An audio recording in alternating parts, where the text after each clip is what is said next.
It is 6 a.m. in the Mile High City. Good morning, Denver, Colorado. You tuned into the Jeff and Bill Show on this Friday, December 6th. We're off and running 710 KNUS. I'm your co-host, Jeff Hunt, along with Bill Thorpe, bringing you the freshest insights and hottest takes from the right, left, and center. Congratulations.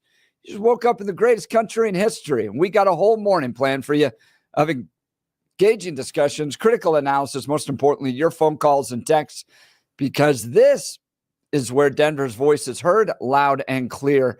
So grab a cup of coffee, Denver. Let's dive into the issues that matter most to you right here, right now. Coming up after news and comment with Blake Olson, we're going to talk with Senator Mark Baisley.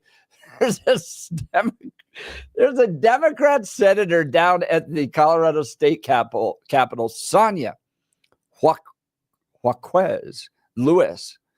And she is so toxic to her staff and employees that the Democrat leadership of the Senate said no more. Yeah. Can't have any more assistance. You can't have any more assistance. No more aides, no more assistance. Oh my God. That is scary. I mean, think about what would have to happen in your workspace where they told somebody on your team, you no longer can have assistants. I mean, no interns, no secretary, you're not good with the people. I mean, that's basically what it's saying. I'm just, what the hell is going on? And what does that say about that particular lawmaker? And what does it say about the voters of that district? Yeah, when they're like, you know who we should put into leadership? Yes. The person that is so irresponsible, we can't put any staff around them. And seems to be bad at leading other staff. That's the other part is the leadership capability. If you cannot manage your staff, you can't. And it's not like they're managing a classroom of kids. It's not like they're managing a large lawyer team like Dan Caplis does. It's not like they're managing a football team like Sean Payton. It's two part-time aides. Yes, two people. 1, 2, and is so bad at it, they're not allowed. And it's the Democrats saying, no, you're bad at this. No more aides for you. Is this tough love? Is that what that is? To me, the fact that she still has a job, there's no ethics investigations, all that stuff is just remarkable. Yeah, so there should be some sort of ethics investigation to find out why. Why don't the people that work for you like you anymore? Seems appropriate. I don't know. The constant complaints coming from her office. Yes. So we're going to talk with Senator Mark Baisley about that. Rory O'Neill is going to give us the latest update on this UnitedHealthcare CEO assassination that took place, which was wild. And then a just mind-numbingly stupid report about federal employees and how many actually show up to the office. Oh, boy. This one is just wild. And then, of course, we're going to wrap up Friday with Jeff Hildebrandt, our cowboy poet laureate. But, Bill, last night we had a Christmas party with about 20 of our friends, went to a restaurant. It was great. Everyone's in merry spirits because they're all conservatives. And yeah, it's great. Donald Trump's been elected and all that stuff. But here's the two things I had to talk about constantly. Uh-oh, what are they? Okay. Number one, what is it like to actually get paid to share your opinions and broadcast them all the way across the city? Most of them are attorneys. You're getting paid? Right. Yeah. Right. hold on. I got to send off an email. Just show up here for free. Yeah. I got to send an email real quick. So they're nearly all attorneys and they're like, wait, you get to just share your opinions freely? What's that like? And I'm like, it means I can't get a job anywhere else. I sold my soul for this job. Yes, exactly. Nobody will ever hire me because could you imagine if Frontier Airlines or some oh yeah, I've got that too. The bug in my throat. I don't know what some other corporation was like, oh yeah, we're going to hire Jeff Hunt. The progressive backlash that would take place. Oh yeah. So that was one. Yeah. But then Bill. Yeah. Every single person to a tune. Yeah. Was saying, well, I could call in and take Bill on. Good. I could call in and take Bill on. Excellent. I give me 30 seconds with him. Good. It was Everybody was telling me about how you are the topic of all my personal conversations right now, Bill. I have to deeply apologize for that. I am so sorry. You did not know what you were getting into when you agreed to this. You're like, oh damn, this was not on the list. This was of the things they said that was going to happen on the show. They didn't talk about the change in your personal relationship with your friends. I'm so sorry. I apologize for and that. In fact, I ran into this at Parker Conservatives the other day when I spoke there too. So here's what happens. Yeah. People listen to the show and then they quietly, but in their own head, debate you throughout the entirety of the show. And then when I go out with people, it's like, well, I could take Bill on. I could take Bill on. I would love that. In fact, this is the funny part. And I totally understand those people. That the listener, you're sitting there listening, and the stuff that comes out of my mouth, and you're like, you're an idiot. And you're sometimes in the morning, I guarantee it, you're yelling at me through the radio, either in your car or sitting in the kitchen or you're in the bathroom, and you've stopped, getting ready for the day, and you've stopped shaving, and you're stopped doing the hair, and you're like, this guy's an idiot. And you're yelling at this because I do the same thing. I do the same thing. In fact, just yesterday, I was having something run in the background. I'm scheduling some music, and it was music meetings and stuff yesterday. So running through a whole bunch of stuff. And in the background, while I'm doing some of the busy work, I've got just some podcasts and things running. And I'm like, oh, you're a moron. And I'm sitting there, and one of my kids turns, who are you talking to? I'm like, idiot on the screen here. Like, I just looks at me and goes, they can't hear you. Like, doesn't matter. It makes me feel better. I love that my closest friends are not thinking about any brilliant remarks coming out of my mind. What I didn't even think of that. Rent-free in their head I didn't even think of that. Their ability to debate Bill Thorpe. I didn't even think of that.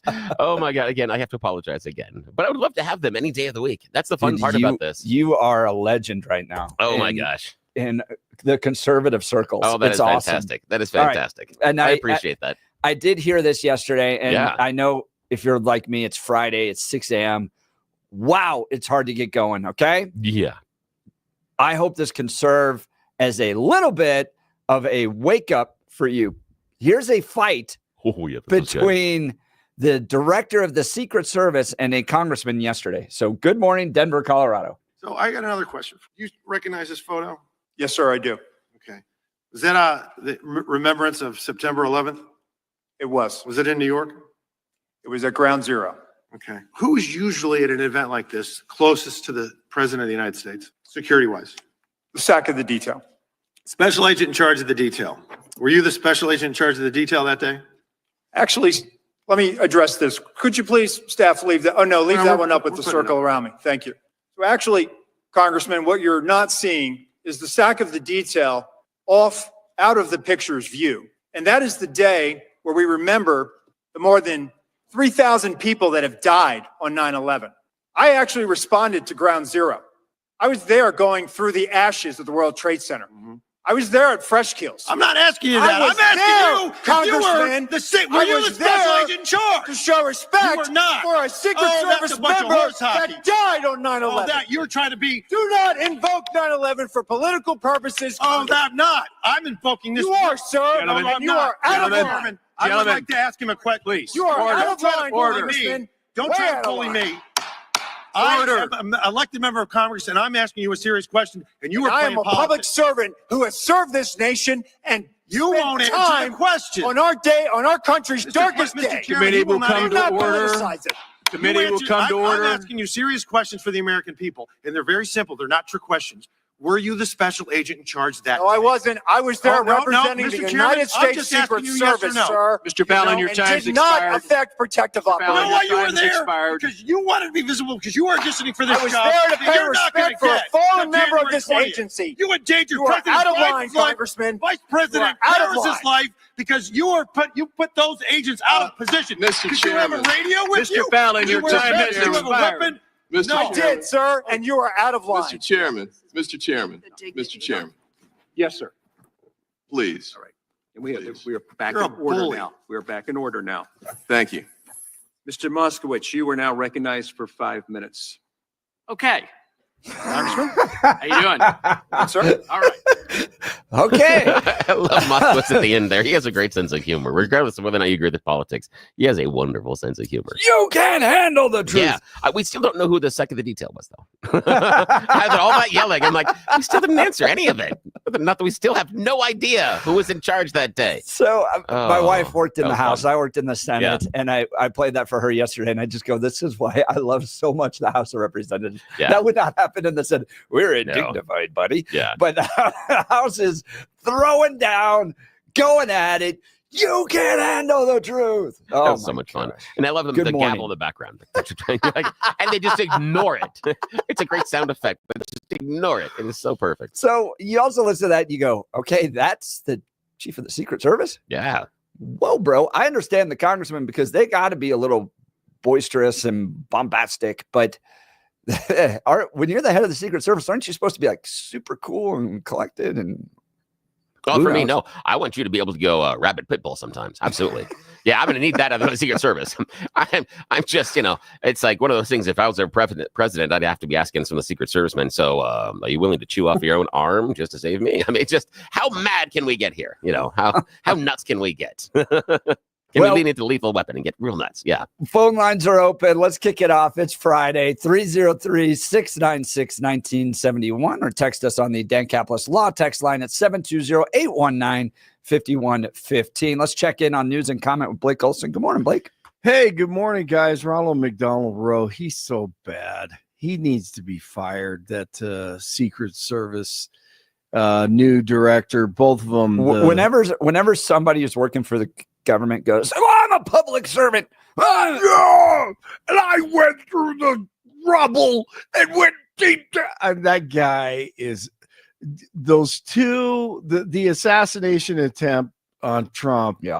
And then he gets elevated. I know he was second in charge, but all those guys need to clean it up. Well, and your job horrible. as a public servant is to go sit before Congress and take your slackings, because the ultimate power in this country relies with the people. They express it through their elected officials. Yeah. Being a public servant does not make you, God in these situations. Right. Exactly. He's not my favorite, no doubt. 26 and sunny in Denver, expecting a high of 55 today. Another beautiful day in Denver. TGIF, the 7-10 5-day forecast coming up.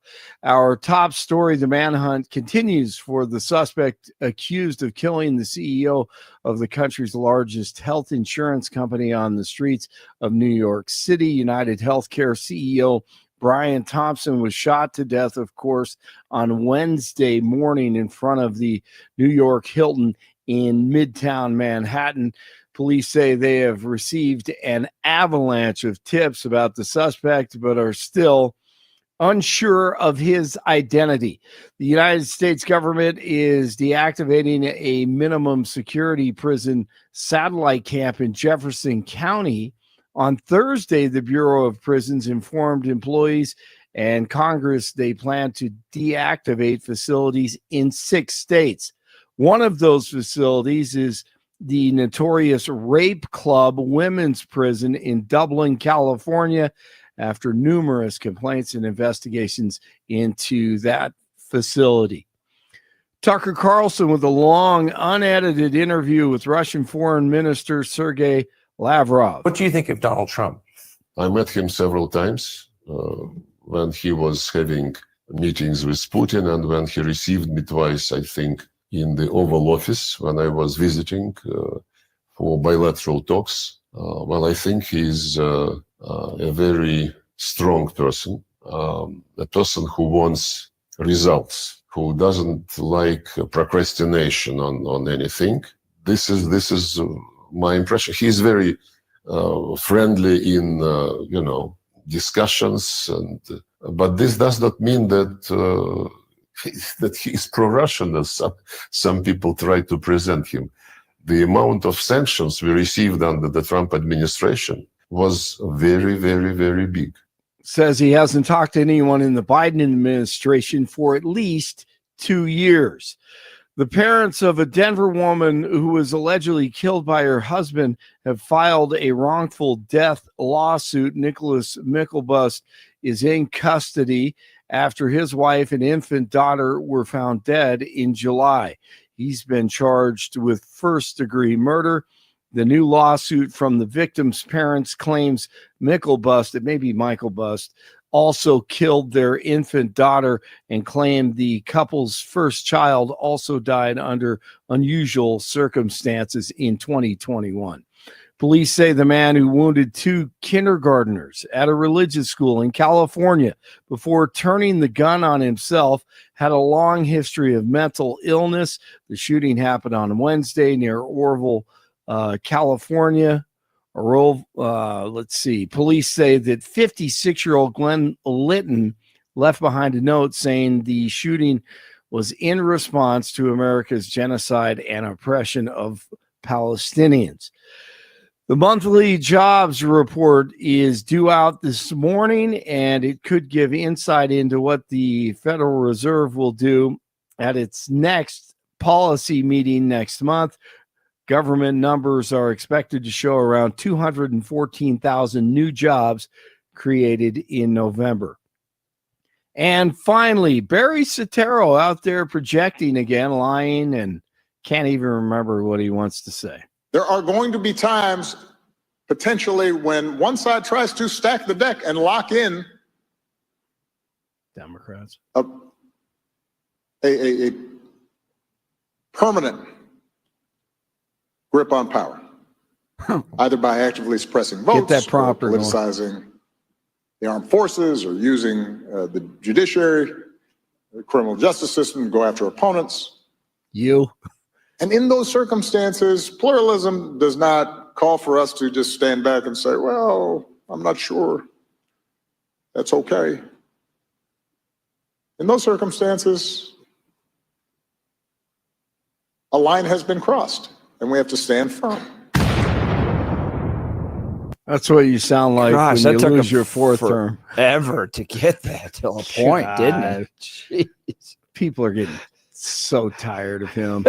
They really are. I mean, he is upset because he didn't win his fourth term. And was that just a nicer way of when they go low, we go lower? Yep, absolutely. Hey, you know what? I just heard this. Did you hear DeSantis talking about our favorite Dr. Fauci? Did you hear that? No. Here, listen to this. And I'm just sick of seeing him. I know he says he's going to retire. Someone needs to grab that little elf and chuck him across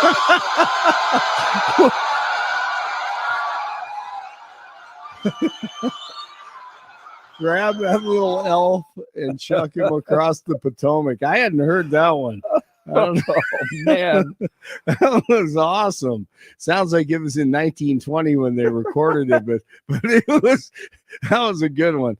All right, news brought to you by Lair Fireplace and Patio, Denver's premier source for everything fireplace, patio, and grills, locally owned and operated since 1954, online at lairfireplacepatio.com. Hurricanes beat the Avalanche 5-3. Cavs run past the Nuggets 126-114 last night. 24 in Aurora, 22 in Broomfield, 26 in Denver. Jeff and Billy continue. Hey, TGIF. It is Friday. Blake Olson, News Talk 710 KNUS. Sunny skies and dry weather continues here for a little bit longer, although by early next week, you'll certainly feel a difference in the weather. But until then, it'll be mostly sunny and dry. Highs today in the 50s, 20s and low 30s tonight, mid to upper 50s for Saturday and Sunday. Sunday night increasingly cloudy, lows 20s and becoming a little windy Sunday. Chance of some snow showers, brisk winds, and colder Monday and Tuesday with highs only 30s. Meteorologist Don Day in the 710 KNUS Weather Center.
back to the Jeff and Bill Show.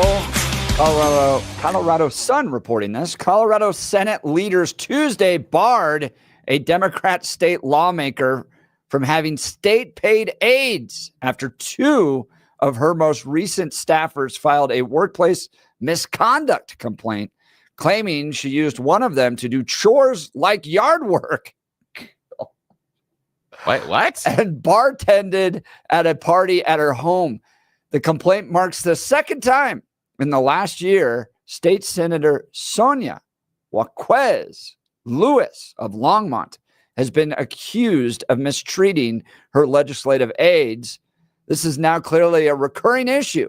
Outgoing Senate President Steve Fenberg, Democrat of Boulder, said in a letter to Jaquez Lewis, in good conscience, we cannot support placing an aide in your office while this behavior and complaints continue. The workplace misconduct complaint filed November 15th with the legislator's Office of Legislative Workplace Relations alleges that the senator paid the aide who did the landscaping work and tended bar over the summer with a check from her campaign's bank account. She also allegedly used campaign money to pay the same aide for knocking on doors on behalf of an Adams County commissioner candidate who was running in the Democrat primary against the wife of one of Jaquez Lewis's intra-party legislative rivals. So she was basically just making these aides do all of her personal bidding and then writing checks from her campaign account and not reporting it in Tracer. Oh, great. Well, to give That us some, seems totes legit. Yeah. to give us some insight on the lunacy happening down in the Democrat-controlled state Senate is not a Democrat senator, but a Republican one. Mark Baisley, thanks so much for joining the Jeff and Bill Show, Senator. Yeah. Morning. Good morning. Jeff, you read all that like it was a bad thing. I asked my aide if he knew how to change brakes on a 2001 Chevy, because I didn't know you could do stuff like this. It's kind of awesome. And think about, Senator, how much you'd save on childcare if you just bring the young kids there and have the aides watch them all day. I mean, that's a huge savings. Yeah. Do you know? But my pets need some care too. Sure. Yes. She actually defends. Yes, dog washing. Yes. She actually defends these activities. She says that she does. I will note that all campaign work done by my staff was done by their choices. And by doing these works, it would free her up by allowing her to interface with donors and further support my political support. Yeah. That's what personal services are all about, to free you up to do other stuff. Well, obviously, this is all wrong, unethical. And it's funny because I've been in the state legislature exactly as long as Senator Jaquez Lewis has been. And so she and I both entered in the House at the same time, and now both serving in the Senate. She's like the epitome of a Democrat politician in Colorado. She is really sweet, really kind, always smiling, and does a whole lot of horrible things. reflected mostly in the bills that she carries and votes for. But yeah, this is wrong on every level. It appears that there's no major crime, certainly a crime, certainly outside of the rules for the use of campaign funds and the reporting, or actually in this case, the lack of reporting of the use of the funds, because she did not report on Tracer like we're all required to do. When you spend money out of your campaign funds, she's supposed to have reported that check that she wrote to her aide for doing the bartending and whatever, but did not. So it probably won't go any further than this. It's probably just an embarrassment for her, and she'll do all that with her typical smile, I'm sure. Jeez. Now, Senator Baisley, the thing that I thought was interesting is that she justifies it saying, all of them did it to the aides of their own volition. That's true. But the problem is where the money's coming from, because if she comes and asks an aide, and I have worked as a bartender as well, and if I was of that age and I had bartending experience, and the person that I'm working for as a legislative aide says, hey, I've got this party on the weekend. Do you want to make a couple extra bucks? Come over here and you can spend a couple hours bartending. I'll pay you at this rate. Great. the money's not supposed to come out of her campaign account. It's supposed to come out of her pocket. She can ask these people to have other jobs outside of this. She can't demand it, but then she goes and she pays it out of her campaign funds. That's not allowed. The other thing I thought was funny is, as Jeff read her explanation, was the first thing she talks about is this frees her up to spend more time with her donors. Hang on. Hold on here. That's the number one priority, that we need to free you up so you can go talk to the people that write the checks. What Not about the constituents? Not the constituents, yes. not the voters, not that, none of that. No, this is important to me because I can go talk to people are going to give me more money. So I'm going to spend money badly so I can go talk to people that are going to give me more money that I'm going to spend badly. I think we've solved this full circle here. Yeah, let's hope that her donors do perk up and say, hey, wait a minute, I don't think my money is being spent properly. And there's also kind of the dignity of the employee, right? The aides, they join up for certainly for the job, but also for access.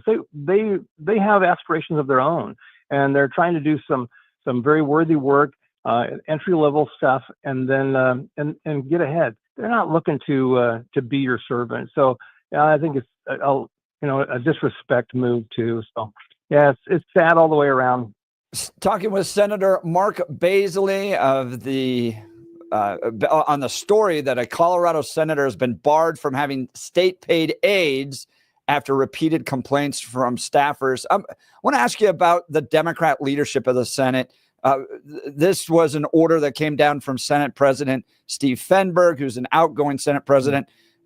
Do you appreciate the fact that the Senate president's willing to come down on his own party, try to keep some order there? Well, I do, and President Fenberg's he's a good man. He's spanking one of his own.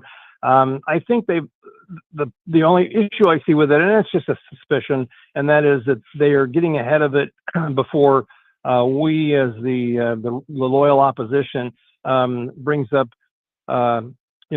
any kind of complaints, ethical and that sort of thing, and ask the civil rights folks to get involved and all that.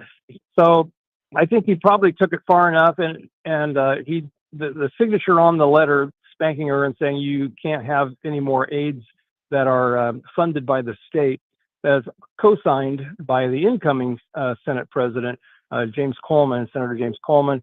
So I think they've just shown, yeah, we're going to take these measures, and I think they are planning on it just stopping there, because any kind of an embarrassment within your party just weakens your position when you're trying to be the moral high ground. And this was not a good move. This will cost them just a little bit, not a lot, but I think just the letter that they did was their measured way of saying, okay, we've dealt with it, let's move on. Talking with Senator Mark Baisley about Senator Sonya Jaquez Lewis of Longmont, who has been prevented from hiring any aides because of constant misconduct allegations against her. Is this indicative of a larger problem with the Democrats in Colorado, where they just have so much power that, yeah, you can kind of just get away with things on the sidelines because who is really going to challenge you? Yeah, it kind of is. And I apologize for the intercom noise above me. I'm at Ronald Reagan National Airport, just about to get on a plane and come home to you. Here's the bigger issue, and it's pervasive, because it starts with on January 8th, we will all stand there with our left hand on our Bible and or other sacred book of our choosing, and right hand raised, and swear to uphold the Constitution of the United States and the Constitution of the state of Colorado. Now, it happens probably half a dozen times each year where bills are introduced that violate those principles, and the Democrats, virtually everyone, votes for those bills. So, we start off on the wrong foot right away. I think they don't think of those oaths as being sacred, but rather a kind of a cute tradition that they don't need to uphold, and that bothers me a lot. It's every year. What it's become, Senator, is it basically, in my opinion, is some lawmakers view it as the terms and conditions you need to click on a website or to accept some sort of update on your phone. No one, they don't read it. They don't care. They're not paying attention. They're just doing it performatively because they know they have to do it to get the next box to open. That's what I feel, that sometimes that's what happens. Well, Bill, you said it better than I did. And yeah, that's true. And I challenge them every time that I see a bill come across on the Senate floor or previously on the House floor that is evidently in violation or in conflict with the state or U.S. constitutions. I open it up. I open up the Constitution. I read that portion that it is in conflict with, and I read the portion of the bill that conflicts. And I say, we cannot uphold our oath of office and vote for this bill. Please do not vote for this bill. And they just look at me like, pat on the head, minority member. That was cute. And they vote for it.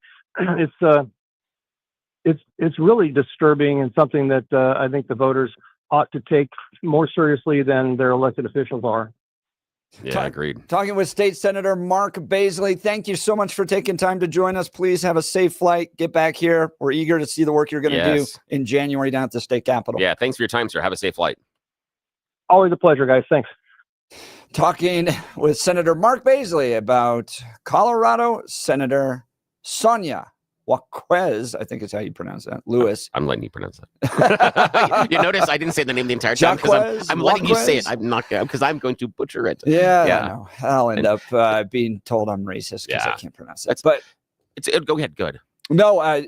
So she was accused of constant mistreatment of her legislative aides, making them run errands for her, then paying her out of campaign funds. And so even the Senate Democrats in leadership down there are like, yeah, no more aides for you. Yeah, you can't have any more aides, which, again, it's a good lesson because I have family members that are in the education profession, and I understand what happens when the teacher's aides don't want to work with the teacher anymore and how difficult that does make it on a specific teacher because there is busy work that you need to get done. So this is very curious. Now, if she shouldn't get any more legislative aides, that's fine. I'm curious, would the Senate, I should have asked Senator Baisley, would the Senate rules allow her out of her own pocket she can to hire aid? Yep.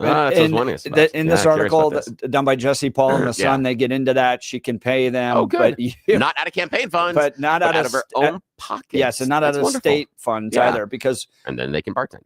What this each aide gets, or each member of the House and the Senate gets a certain number of aides and budget towards those aides each year. Yeah. And what they've done is cut that off. Good. So if she wants to go hire anybody, she could hire anybody off the street if she wanted to, pay them out of her own pocket. She's allowed to do that now. Oh, good. I think that's a good no lesson. taxpayer dollars. Excellent. That is a great idea. I love that idea. That's fantastic. So I want to hear from our callers on this. Is this just par for the course down there right now? You got one party, so much power. They don't really care. They don't have to walk on eggshells anymore. They can just kind of, plow through whatever they want. They'll get a little spanking, as Mark Baisley said, when they do something wrong, but it's nothing too big. And we're just going to try to move on from this, that type of thing. Is this the state of Colorado? Because we have such single party control and dominance from the Democrats. Give us a call. You know what I would want to know too? I would love to hear from our listeners if you had that one boss, that experience where they're asking you to do something that is out of bounds, something that is outside of what it is. You may work at the restaurant and they're like, hey, come on over and you're going to help me build this fence on the weekend. Did you have that experience? Have you encountered a boss or an employer that asked you to do stuff like this? That said, hey, you want to make some extra bucks? And then you found out they were actually, taking money out of the till in order to do it illegally. Yeah. I'd be curious. Would love to hear those stories. The phone number, 303-696-1971. 303-696-1971, or text us on the Dan Caplis Law text line at 720-819-5115. I want to talk to you about my friends over at the Black Eyed Pea of Colorado, locally owned and operated by Steve and Michelle. I love this restaurant. Not just me. Most importantly, my kids love this restaurant. They ask all the time, can we go eat at the Black Eyed Pea? Because it's home style cooking worth going out for. With 8 locations, there's sure to be one near you. When's the last time you took the family to eat at the Black Eyed Pea? They've got daily specials. They've got senior discounts. Be sure to check out the new menu items, the stuffed spuds, 8 different and delicious baked potatoes. Here's just a few. the chopped steak spud, the sweet pork spud, the meatloaf stuffed spud. That's my daughter's favorite. And the broccoli and cheese stuffed spud. I get the meatloaf or the chicken fried steak, potatoes, fresh vegetables. Look, we're in Maha time right now, right? Make America healthy again. That doesn't mean we eat the way progressives eat. It's about eating quality food, no more processed stuff. And the prices line up right with what you might go eat at fast food. So why would you eat fast food when you can have really high quality Colorado products right here? Fresh carrots, fresh peas, asparagus, meatloaf, all that good stuff, okay? Everybody in your party's sure to find a favorite there. My kids and I, after we eat, wrap it up with the Mile High 1 pound chocolate cake. And it is just delicious. It is fantastic, right? You got to enjoy life. Have a little bit of that. So make your dinner party, rehearsal dinner, wedding reception, or company event a success with Black Eyed Pea Catering. And no matter what the occasion, Black Eyed Pea gift cards are always great. Whether you purchase them for your spouse, birthday favors, or holiday presents, they have you covered. I love everything about this restaurant. I know you will as well. Keep it in Colorado. Visit the Black Eyed Pea near you. We'll continue. I just saw the text message from Breadman. Jeff speaks Spanish like I do. Cowboy Spanish. That's fantastic. My daughter and I speak Spanish like a white boy, and I'm half Hispanic. Oh my gosh. I apologize. I did not study Spanish. I studied French, but my daughter that works in the school system she's not too conversive in Spanish, but can understand it. And that has gone a long way to talking to a lot of the kids. And her accent is pretty darn good. She's gotten a compliment from a a few of them that their accent's pretty good. Yeah. I just love how you stayed out of me. Just like there's no way I'm going to butcher that. I'm not going to let you take this one. Pie to the face for Jeff over and over again in that segment. Yes. All right. We'll continue. You're listening to the Jeff and Bill Show. Denver's Talk Leader, News Talk 710 KNUS. At this hour, I'm Christina Owayo in Dallas, and here are your top stories. The congressional hearing delving into the assassination attempts on President Donald Trump erupted into a shouting match between acting Secret Service Director Ronald Rowe and Congressman Pat Fallon after the Republican from Texas ripped the agency's failures, Rowe's decision to wait days before visiting the Butler, Pennsylvania site, and accused Rowe of rubbing shoulders with Biden on 9/11 instead of standing near his detail. Watch. Special agent in charge of the detail. Were you the special agent in charge of the detail that day? Actually, let me address this. I was there at Fresh Kills. I'm not asking you that. I'm asking you if you were the special agent in charge. You are out of line, Congressman. Don't try to bully me. You know why you were there? Because you wanted to be visible, because you are auditioning for this job. I was there to pay respect for a fallen member of this agency. The National Weather Service has canceled its tsunami warning for the U.S. West Coast after a 7.0 magnitude earthquake struck early Thursday. At least 5.3 million people in California were under a tsunami warning after the earthquake hit, according to the U.S. Geological Survey. It was felt as far as south as San Francisco, where residents experienced a rolling motion for several seconds. It was followed by smaller aftershocks. There were no immediate reports of major damage or injury. That's what you need to know at this hour. In Dallas, Christina Owayo, Salem News Channel.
Welcome back to the Jeff and Bill Show. We're talking this Colorado Senator Lewis of Longmont, who has been treating her aides so poorly. She's a Democrat, that her own Democrat leadership has said the state is not paying for aides anymore because you're such a disaster. She was making them run personal errands and bartend for her, all under the guise that when this happens, she gets to spend more time with her constituents. No, donors.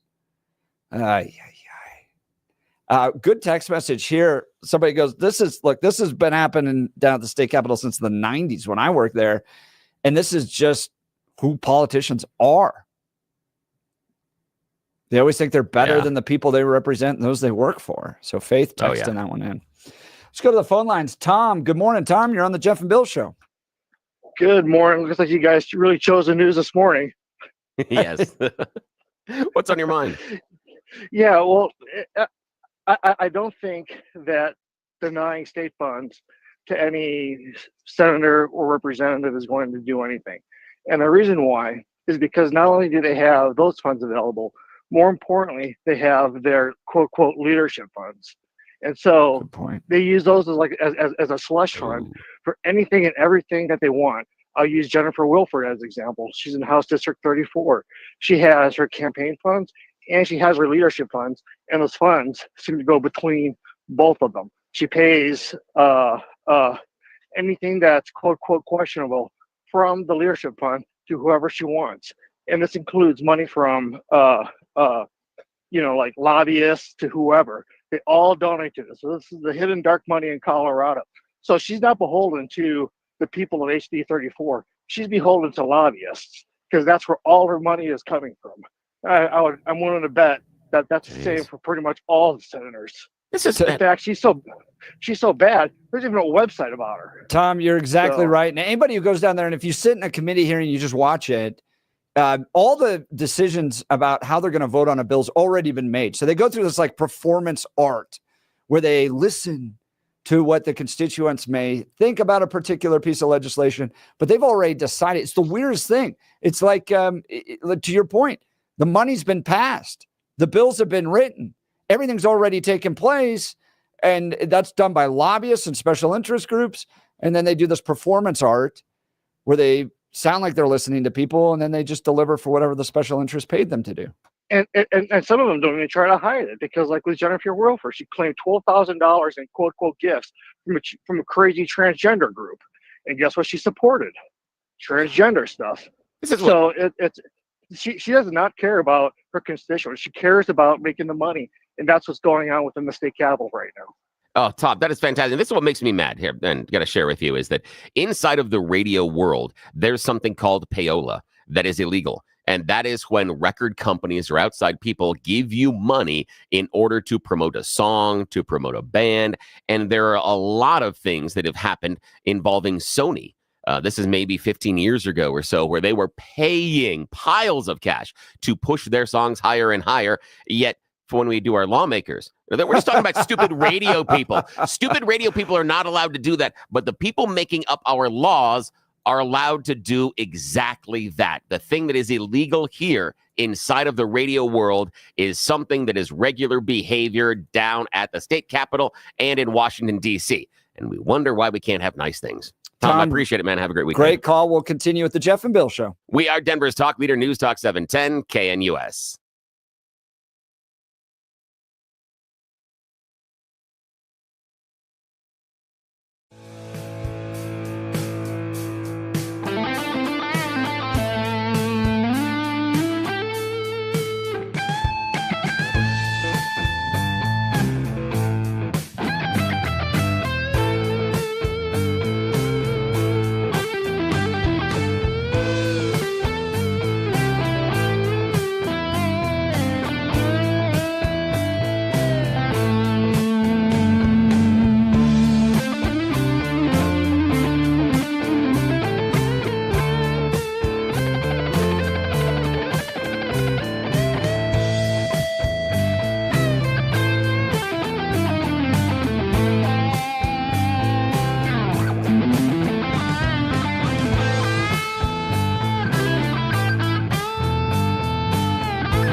All right, it's Friday, and we got to give the people what they want, Bill. Yes, it is that time of the morning where we play everybody's favorite fake radio news game show, but that's Friday edition. That means it's time for All the Losers. Man, you are one pathetic loser. Loser! Let's go. Loser! You're a loser! The Losers Club. Bunch of losers. You're such a loser. You made me feel like a loser! She's a loser.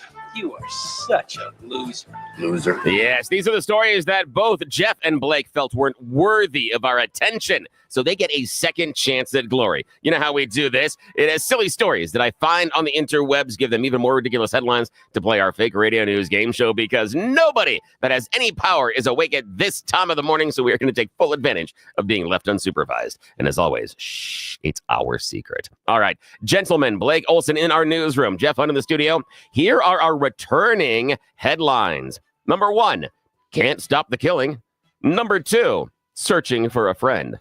Headline number 3, proving the point. And headline number 4, caring, not in the handbook. Mr. Hunt. Start with caring, not in the handbook. Yeah, caring is not in the handbook. We are traveling to Lakeland, Florida for this one. An IHOP server said that she was fired after 13 years of service for handing out some free pancakes. Former service Victoria Hughes said that a homeless man walked in one day and said he was hungry, and so she plopped him down in a chair, gave him a stack of pancakes and a glass of water. Later on, some other customers that saw him out front brought him in and actually sat him down with them and had a full meal with him. Well, when IHOP found out that she gave out the free cakes, that was a firing, because that is against company policy. Do you have any idea how much those pancakes cost? Right. Pennies, I tell you. That's right. The funny thing is once local news station WFLA and others started asking questions, IHOP went, we're so sorry. We didn't mean this. We want to hire Victoria back with some back pay and maybe a raise. And Victoria's thinking it over. But again, if you're going to fire her over giving out free pancakes, I understand. We don't give out free food to everybody that walks through the door. However, free pancakes, really, that's what we're going to do and fire someone. Seriously. What the hell's going on? Yeah. So evidently, if we look good enough, maybe we can go now. I haven't get some free pancakes now. I'm just saying there's an alternative bonus here. Okay. Blake, can't stop the killing, searching for a friend, or proving the point.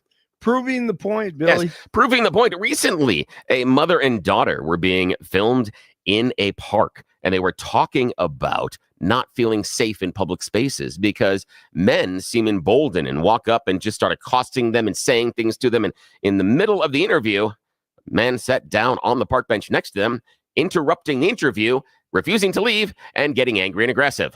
The exact thing the women were complaining about, the dude started doing. You're like, hang on a sec. Now, these women do have some experience. The daughter actually was involved in a pretty violent sexual assault a number of years ago. So she's talking about recovery and what it means for her to be in public spaces. And the dude comes and sits down and refuses to leave, even when the producers doing the interview ask him to. And that's when he starts to get violent, proving the point. Yeah, seriously. Yeah. You're like, come on. What is going on? I just don't understand. Yeah, I know. Hey, Jeff, your final choice this morning. Can't stop the killing or searching for a friend? Searching for a friend. We all need to go searching for a friend. Here we are going to meet a journalist. Now, she had been tracing her roots back to the country of Georgia, not the U.S. state, the Eastern European country of Georgia. She had been looking for her adoptive parents. She found out she was adopted, and she had been searching. She found her mother's birth name, but mom had passed away. She was searching for dad's name, couldn't find it. When she did some digging, she's a journalist. She uncovered an entire baby trafficking scheme inside of Georgia, where medical professionals were telling families their babies were dead and then selling them on the black market. She uncovers it. It is a huge scandal. The one thing she didn't find, though, was her father. She kept searching. She finally found a name. And then, oh my God, she discovers that dad's actually a friend. When she did the investigation into the babies being sold, dad started following her reporting and asked her to be a friend on Facebook. He didn't know she was his daughter. She didn't know he was dad.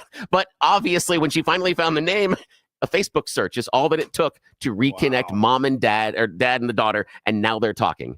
Isn't that amazing? That is cool. Yeah, isn't that so cool? That 3 years ago, he decided, hey, I like what you're doing. I like the stuff. I'm very interested in your work. Starts following her, and then finds out 3 years later, that's his daughter. That's damn cool. cool. Yeah, That that's a is. Friday story. Every once in a while, we got the good That's ones. a good one to finish on. Every once we do. Yeah, normally I'm all full of piss and vinegar. And now we're All right. Back to you, Jeff. got to That's good. pivot You're choosing towards an those. assassination that took place in New York. So Yeah. Rory O'Neill is going to update us on this UnitedHealthcare CEO assassination. You've seen the pictures. They have pictures of the guy without the mask on. Who is he? Are they any closer? We'll hear from NBC National Correspondent. Up next, you're listening to The Jeff and Bill Show. Denver's talk leader, News Talk 710, KNUS.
It is 7 a.m. on the Mile High City. It's Friday, December 6th. Good morning, Denver, Colorado. You've tuned into the Jeff and Bill Show on News Talk 710 KNUS. Oh, man. Good morning. Hairball. Oh, Friday. Good morning. I'm your co-host, Jeff Hunt, along with Bill Thorpe, bringing you the freshest insights and hottest takes from right, left, and center. Congratulations. You just woke up in the greatest country in history. We're off and running. We got a whole show planned for you of engaging discussions, critical analysis, but most importantly, your phone calls and texts, because this is where Denver's voice is heard loud and clear. So grab a cup of coffee, Denver. Let's dive into the issues that matter most to you right here, right now. I'm going to start every hour this way. I think we should. Because it's just like, oh, wow, that'll wake you up. Yeah, that is. Here's a congressman and the director of the Secret Service yesterday in a fiery exchange on Capitol Hill. So I got another question. You recognize this photo? Yes, sir, I do. Okay. Is that the remembrance of September 11th? It was. Was it in New York? It was at Ground Zero. Okay. Who is usually at an event like this closest to the President of the United States, security-wise? The SAC of the detail. Special agent in charge of the detail. Were you the special agent in charge of the detail that day? Actually, let me address this. Could you please, staff, leave that? Oh, no, leave that one up with the circle around me. Thank you. So actually, Congressman, what you're not seeing is the SAC of the detail out of the picture's view. And that is the day where we remember the more than 3,000 people that have died on 9/11. I actually responded to Ground Zero. I was there going through the ashes of the World Trade Center. I was there at Fresh Kills. I'm not asking you that. I'm asking you, Congressman, were you the special agent in charge? To show respect You were not. for a Secret Service that's a bunch of member horse hockey. that died on 9/11. Oh, that you're trying to be. Do not invoke 9/11 for political purposes. Oh, that not. I'm invoking this. You are, sir. Gentlemen, And you are out of line. I would like to ask him a question. Please. You are out of line, Order. Congressman. Don't Way try out to of bully line. me. I am an elected member of Congress, and I'm asking you a serious question, and you are I playing am a public politics. servant who has served this nation, and You spent won't answer time the question. on our day, on our country's darkest Mr. day. Chairman, Committee you will not come answer- to Do not order. politicize it. Committee will come to order. I'm asking you serious questions for the American people, and they're very simple. They're not trick questions. Were you the special agent in charge that No, I day? wasn't. I was there Oh, no, representing Mr. the Chairman, United I'm States just Secret asking you yes or Service, no. sir. Mr. Fallon, your And time's did not expired. affect protective Fallon, You know operations. why you were time's there? expired. Because you wanted to be visible, because you were auditioning for this I was job. there to that pay you're not gonna respect for a get fallen till member of January this 20th. agency. You endangered You are President out of line, Biden's life, Congressman. Vice President You are out of Harris's line. life, because you put those agents out of position. Mr. Did you have a Chairman. radio with Mr. you? Fallon, Did you your wear a time vest? has Did you have a expired. weapon? Mr. No. I did, sir, and you are out of line. Mr. Chairman, Mr. Chairman, Mr. Chairman, Yes, sir. please. All right. And we are back You're in a order bully. now. We are back in order now. Thank you. Mr. Moskowitz, you are now recognized for 5 minutes. Okay. Congressman? How you doing? Good, sir. All right. That's my favorite part at the end. Like, Okay. all right, then. Civility. That was so good. And that was not a clip from the show. Right. No, not a clip from the show. That was not mean. Oh, that's Boy, hilarious. oh boy, they were going at it. And yeah, where to even start with that? You know, there's some intern whose first day Oh, yeah. in that committee meeting going, Like, wait, wow. Like, It's like this you job gotta- is so much cooler than I thought. It's amazing. I'll show this on C-SPAN. So coming up in just a few minutes, we're going to talk with Rory O'Neill, NBC National Correspondent, on all the updates and details around the fatal shooting of the UnitedHealthcare CEO Brian Thompson and the perpetrator still on the run. What do we know? What are we finding out? Any details, any leads? Is this guy going to disappear? This is wild. So we'll get the details on that. But first, news and comment with Blake Olson. Good morning, Blake. Hey, good morning, guys. It's 26 and clear outside in Denver, expecting a high of 55 today. The 7-10 5-day forecast coming up. Our top story. I asked my my aide if he knew how to change brakes on a 2001 Chevy because, you know, I didn't know you could do stuff like this. It's kind of awesome. That's State Senator Mark Baisley. He is awesome, man. I It's met fun. him when we had that remote at Doug's Diner. Yeah.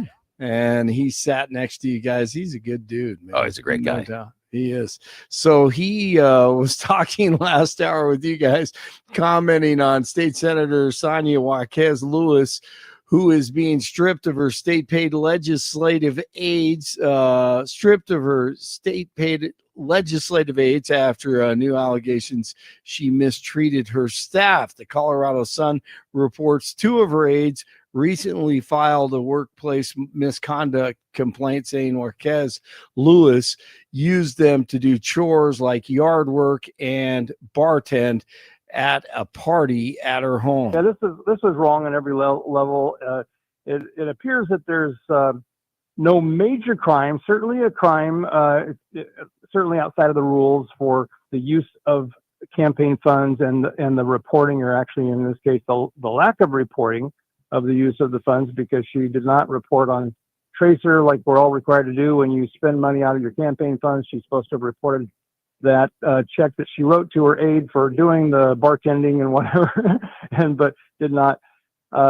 So it probably won't go any further than this. It's probably just an embarrassment for her, and she'll do all that with her typical smile, I'm sure. Outgoing Senate President Steve Fenberg sent a letter to Jaquez Lewis saying Senate leaders cannot support placing an aide in her office while this behavior and complaints continue. New York police still searching for the suspect who shot and killed UnitedHealthcare CEO Brian Thompson. Former NYPD chief Terry Monahan thinks brand new images released Thursday that show the suspect's face will help authorities find the suspect. Aftershocks are expected after a magnitude 7.0 earthquake rumbled off the coast of Northern California on Thursday. The quake hit near the California-Oregon state line and prompted a tsunami warning, which has since expired. Right after the warning, I saw this. Michael Savage pops up on social media, and he was so correct. Absolutely nothing's happening at all. Zero. The bay is as calm as I am. Yeah. There's your tsunami. You hear this? That's all they can do is frighten you with this boat. I'm sick of all of them. They mismanaged this most beautiful state on earth. They raped it. He went on for 3 minutes, and he was correct. House Speaker Mike Johnson says the new Department of Government Efficiency, headed up by Elon Musk, is based on common sense. Johnson made the comments Thursday before a meeting with Musk and Vivek Ramaswamy. Musk and Ramaswamy were meeting with lawmakers for what Johnson called a brainstorming session. Jimmy Carter's grandson says the former president hasn't been active lately because he's still stubborn after being in hospice care for nearly 2 years. Jason Carter said this week that the family thought the 39th president might not have long after he entered hospice in 2023. But now at the age of 100, he says his grandfather still has good days where he's active and talking. And voting for Kamala. Yeah, dude, you took it right out of my mouth. Right? I'm thinking the same thing. And I'm like, the next thing we're going to hear is he wants to make sure he lives to 104 so he can vote for Kamala. Kamala Khan. Yeah, he's probably angry that I don't, do you think he knows who won? No, really? Did you see that? We've all had family members and we love them to death, but they're not at that point of their lives, sticking around to vote for Kamala Harris. Give me a break. Hey, did you hear they're getting a divorce? Did you hear that? Are they really? I saw those Read rumors. that. Yeah. Some infidelity. I don't know if it was her or Dude, him. Doug seemed super creepy to me. He does. Kamala would be tough to be married to, of course, but yeah, Doug just seems, speaking of guys in power who take advantage. Yeah, absolutely. I agree with you. Tucker Carlson with a long interview with Russian Foreign Minister Sergei Lavrov. Who do you think has been making foreign policy decisions in the United States? This is a question in the United States. Who is making these decisions? I wouldn't guess. I haven't seen Tony Blinken for years. 2 years ago, I think, at the G20 summit, I was representing Putin, and his assistant came up to me during a meeting and said that Tony wants to talk just for 10 minutes. I left the room, we shook hands, and he said something about the need to de-escalate. And I said, we don't want to escalate, you want to inflict strategic defeat upon Russia. He said, no. It is not strategic defeat globally. It is only in Ukraine. You've not spoken to him since? No. Yeah, Blinken. No, not globally. We just want to keep that war going in Ukraine. Jeez. Hurricanes beat the Avalanche 5-3. Cavs run past the Nuggets 126-114. 24 in Parker, 22 in Golden, 26 in Denver. Jeff and Billy continue TGIF. Blake Olson News Talk 710 KNUS. Sunny skies and dry weather continues here for a little bit longer, although by early next week, you'll certainly feel a difference in the weather. But until then, it'll be mostly sunny and dry. Highs today in the 50s, 20s and low 30s tonight, mid to upper 50s for Saturday and Sunday. Sunday night increasingly cloudy, lows 20s and becoming a little windy Sunday. Chance of some snow showers, brisk winds, and colder Monday and Tuesday with highs only 30s. Meteorologist Don Day in the 710 KNUS Weather Center.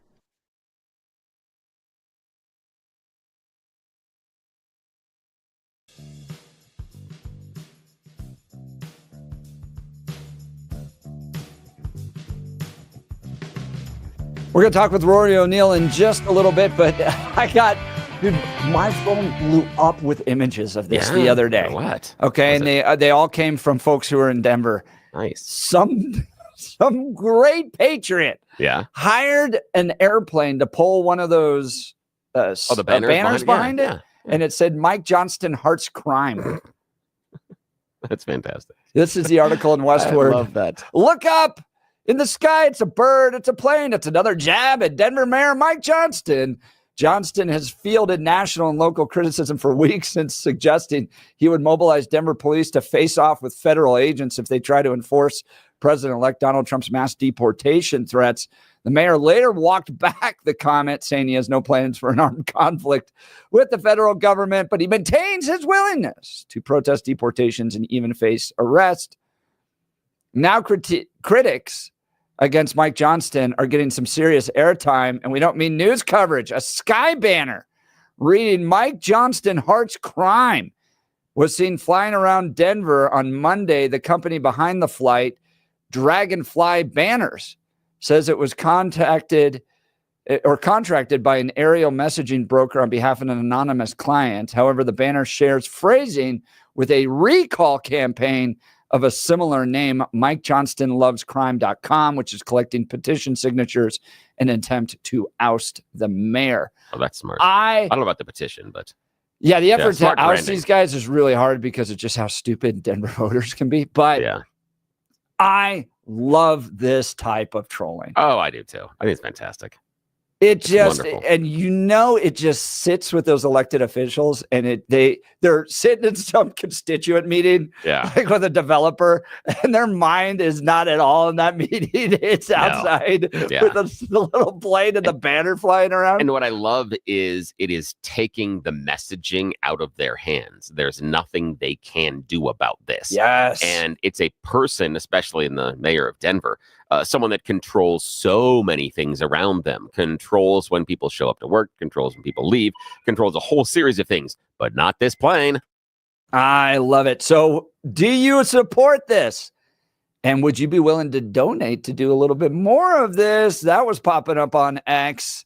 Text us. Maybe we'll build a little army here. The Dan Caplis Law text line 720-819-5115, 720-819-5115. And just constantly run this stuff. I would love to own a billboard right along I-25, put stuff up there like, for the love of God, get your kids out of government-run schools. Yeah, I'd love to. And just troll the craziness in this state. I would love to have, again, if I win the lottery, I would get one of the big digital billboards. So I can just change it by the hour. Right. Whatever message goes whatever across. Message you want. Yeah. If I want to, I can send some sort of a meme across about Happy Friday. I can whatever I want. Yes, I need one of those. That's what we need. Well, the suspect in the fatal shooting of UnitedHealthcare CEO Brian Thompson is still on the run.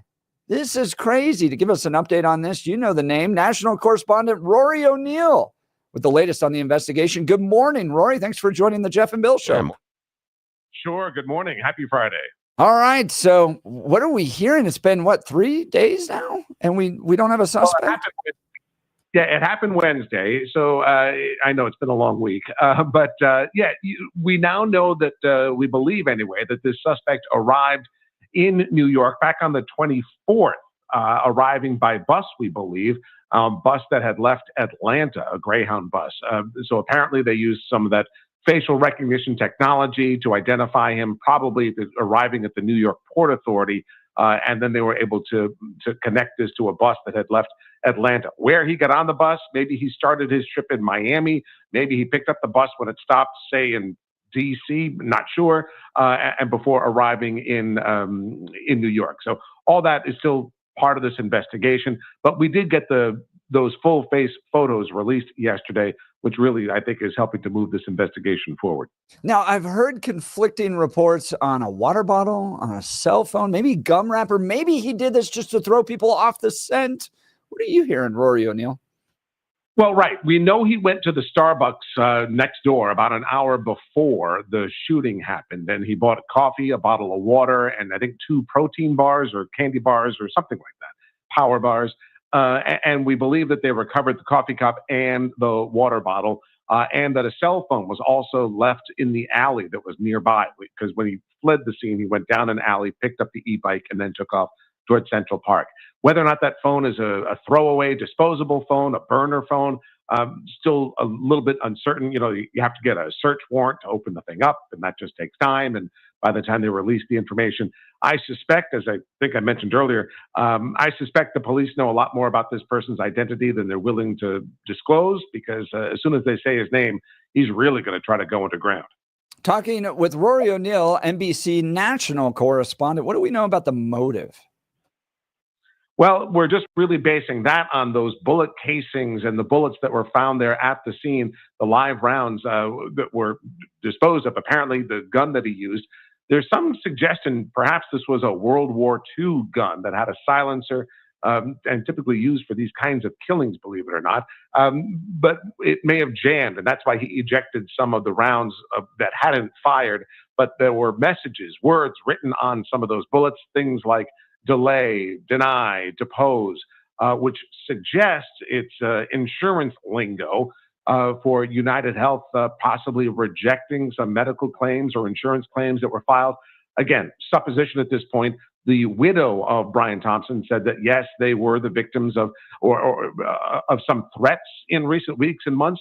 So she didn't really have any more details, though, if it was somehow work-related, whether it was a disgruntled former employee, a customer, or if it was personal in some way. The Thompsons were having some marital problems.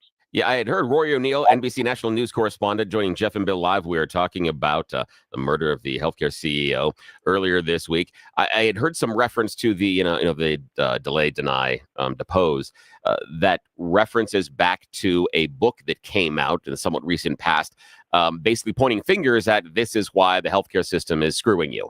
And so they're trying to connect that one. The weird thing that I'd seen online in the last 24 hours, don't know if you'd seen anything about this or if you have any info for us, is the idea of a Mission Impossible type of movie hit. And what I saw online is people saying maybe this guy is using one of those fake masks that Tom Cruise tears off in the movies, that he's allowing us to see his face because this isn't his real face, that this is a layered type of a hit, that this isn't just some disgruntled insurance person.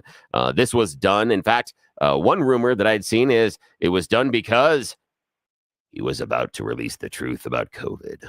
And they couldn't have that, so they had to shoot him in the face. Yeah. What have you heard about those sort of rumors?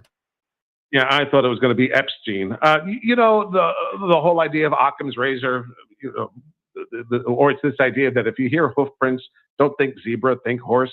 It's usually the simplest explanation is the one that's most likely. So all these movie plots, everyone said, "Oh no, it's a trained assassin," and they're like, "Really, a trained assassin is going to leave behind a cell phone and a bottle of water with his fingerprints on it? Probably not." This is the problem when you don't have an arrest quickly as well. Especially with social media, this stuff gets to fester online and imaginations tend to run wild. Talking to Rory O'Neill, NBC National Correspondent. What can you tell us about what the New York Police Department are doing, the pressure on them, the sense of concern in the state of New York about New York City? Hey, look, it looks bad for New York City, right? Mayor Adams has been trying to go out a bit more, saying that, reminding people this was a targeted attack, that the general public, they don't think is in any danger. But they've also got to say, hey, look, this is a city that's home to many of the Fortune 500 companies. that executives need to feel that they can travel in the city safely. We've seen some other healthcare companies even now go to their websites, scrub information about the profiles of some of their top executives out of concerns of copycat kinds of attacks. So the city has got a $10,000 reward that's out there for information that leads to an arrest. There is a lot of political pressure on them to make an arrest in order to send that message out there. And I think we'll have some news relatively soon at this point. Rory O'Neill, NBC National Correspondent, giving us an update on the fatal shooting of UnitedHealthcare CEO Brian Thompson. We'll continue to follow this. Rory, thank you so much for your excellent reporting and joining the Jeff and Bill Show. Thank you so much, and have a great weekend. You guys too. Thanks. Again, Rory O'Neill, NBC National Correspondent. What do you think happened here? I'm open to conspiracies, right? Yeah. We don't have an arrest, like Rory said. You got some ideas. What do you think? I mean, if you were going to game plan this, what do you think? What are your ideas? Well, those bullets with the writings on it makes it seem like somebody is deeply, deeply hurt. About possibly a denial related to healthcare coverage that maybe has to do with a family member, somebody that was denied care and died as a result of it. That is serious retribution. And how much, and think about it emotionally, putting yourself in that position. If you felt this company that is making billions, a lot of money, just so much money, and they're denying the health care for your loved one, and you see how the CEO travels. You see what they do for him, and you see the bonuses they get, and you're like, wait a minute, you could carve off some of that money in that bonus, and it could have covered the health care for my loved one. It sure looks at the idea that the money is more important than the healthcare aspect of it. So it can easily get someone, and if it was a person that was close to you, if it was a mother, father, wife, sibling, you can easily get into that rage spiral, and you can have to. And how do you do it? You can't rage tweet online. You can't have enough Facebook posts. You still don't feel are you like going to go to a retribution. lawmaker after what we just talked about how the lawmakers take special interest dollars? You're going to compete with UnitedHealthcare? Come on. And there was a chart that appeared. Open Secrets had a chart yesterday about where they donate. Mostly UnitedHealthcare donating to the Blues, not the Reds. So mostly the list was on Democrat side of things. Or Minnesota-based companies. And then a handful of Republicans, but it was mostly blue. And they also contributed to the senatorial and House reelection committees in D.C. for the Democrats, but not for the Republicans, that I thought was interesting. Again, doesn't tell us anything at all, but I just thought that was interesting as far as how and where they were spending the money. And I don't want to excuse this. This was murder. It is terrible. Yes. 100% should be prosecuted. Yeah. But do you look at this situation? If somebody was being rejected healthcare to the point where one of their loved ones died, and this company was engaging in that delay, deny, depose, which is any type of you just appeal it, and we're going to win because we just have more attorneys. Yeah.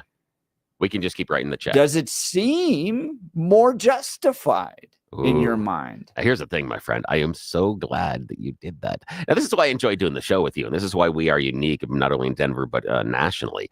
Because in my dark little mind, that's one of the first places I went is what is the social media response going to be? How is this going to be viewed? And I did some browsing of the social medias yesterday, and there was a lot of celebration. There was a lot. Really? Yes, there was a lot of this guy got, they created a system that does this type of thing. Yeah, that there are so many of us that feel this way. I saw one post that was like, oh, you're looking for suspects? How about the tens of thousands of people that had their coverage rejected in just the last 6 months? How about we start with that list? Yeah. I was like, wow. And people doing this and saying, and I had people reading people saying, no, I don't like the fact that he's dead, but I feel better because the insurance company has done this to me, or they have made it hard for me to do this. And so absolutely, I don't celebrate the fact that they're dead, but is there some sort of karmic balance inside of this? It was just page after page of people, and it gave voice to a lot of the frustration they are feeling from the insurance companies. And I was surprised. I don't think I can point back to an American that had been assassinated in this way, where my experience on social media was good. That was kind of the response Isn't that I heard that over crazy? and over. Yeah. That is wild. Yeah, well, it was we're getting ridiculous. lots of text messages here. The latest two, by the way, 8828 and 6823, pointed back to the wife. Oh. And that's why I originally said that's just because I watch a million 2020 and 48 hours episodes. And I'm like, oh, yeah, it's just it's the person who has the most to gain. Yeah. Typically is. And if are there insurance claims on this side? But both of them going, the estranged wife is responsible. And isn't it weird that the wife came out very quickly with a statement? Like they write, I know I've lost family members. I was in no place to speak immediately afterwards. So what do you, I mean, look, phone lines are open. Text messages are open. We're not going to, we'll allow the conspiracy theories to I'm curious. run around with this one because I want to see who's right when they do find the guy. Yeah. In these type of situations, let's talk to them and see if they hold water. Maybe it was Putin, but I feel like Putin knows how to assassinate people better. And although they had that one guy in Germany who just shot the guy in broad daylight. Yeah. Like went to a park. Yeah. You're like, what? Yeah. But normally Putin normally has a little more, because he's a spy. So he normally has a little more flair for what he wants does. to send a message. Yeah. So he likes the poison. That's what he likes to do. He likes to hit you with poison. The other thing is, now we can't do it in America. Suffer. Yeah. But in Russia, they seem to fall out of windows in tall buildings. Quite a lot. Now, I don't understand. Again, this is just a thing that I've got in Russia. I don't understand. Maybe it's Putin controlling it. What the OSHA standards are that after you get to certain stories, you can still open the window enough to throw a body out, because we don't have that here. That's been outlawed.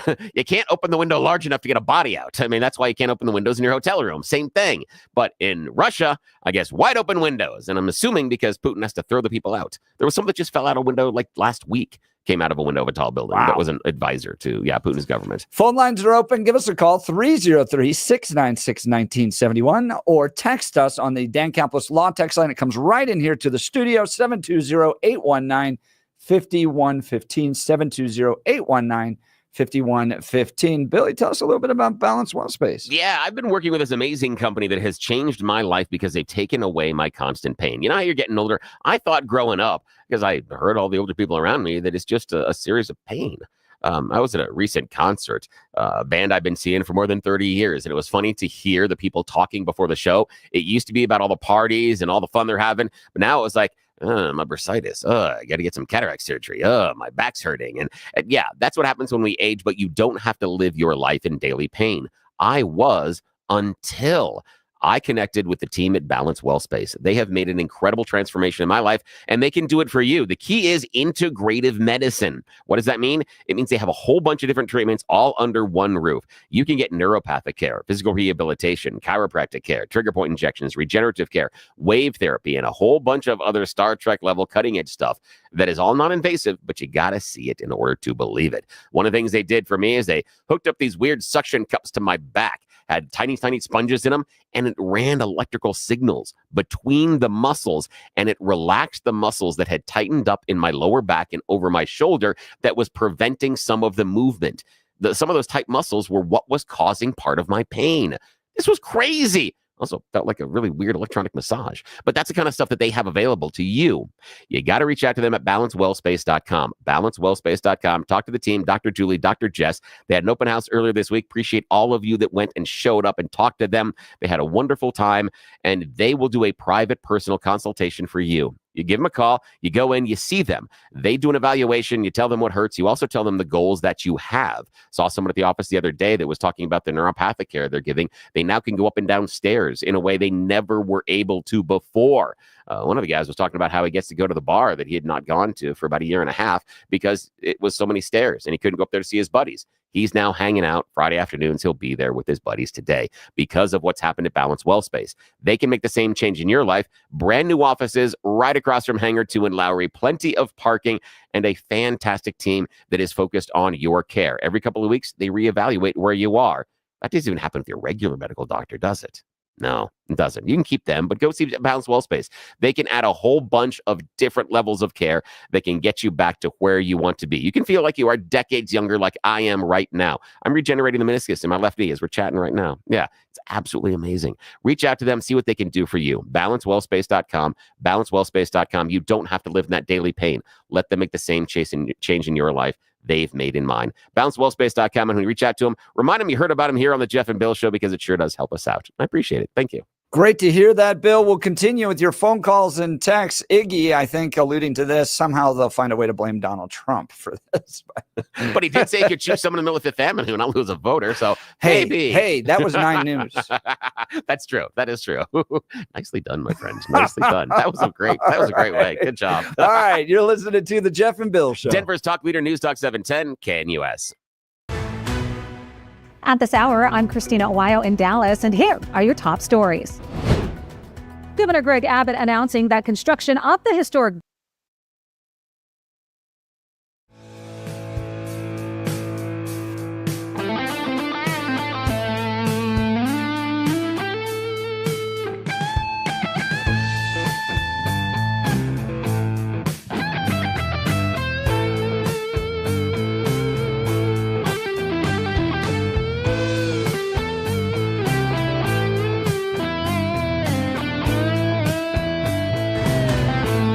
At this hour, I'm Christina Owayo in Dallas, and here are your top stories.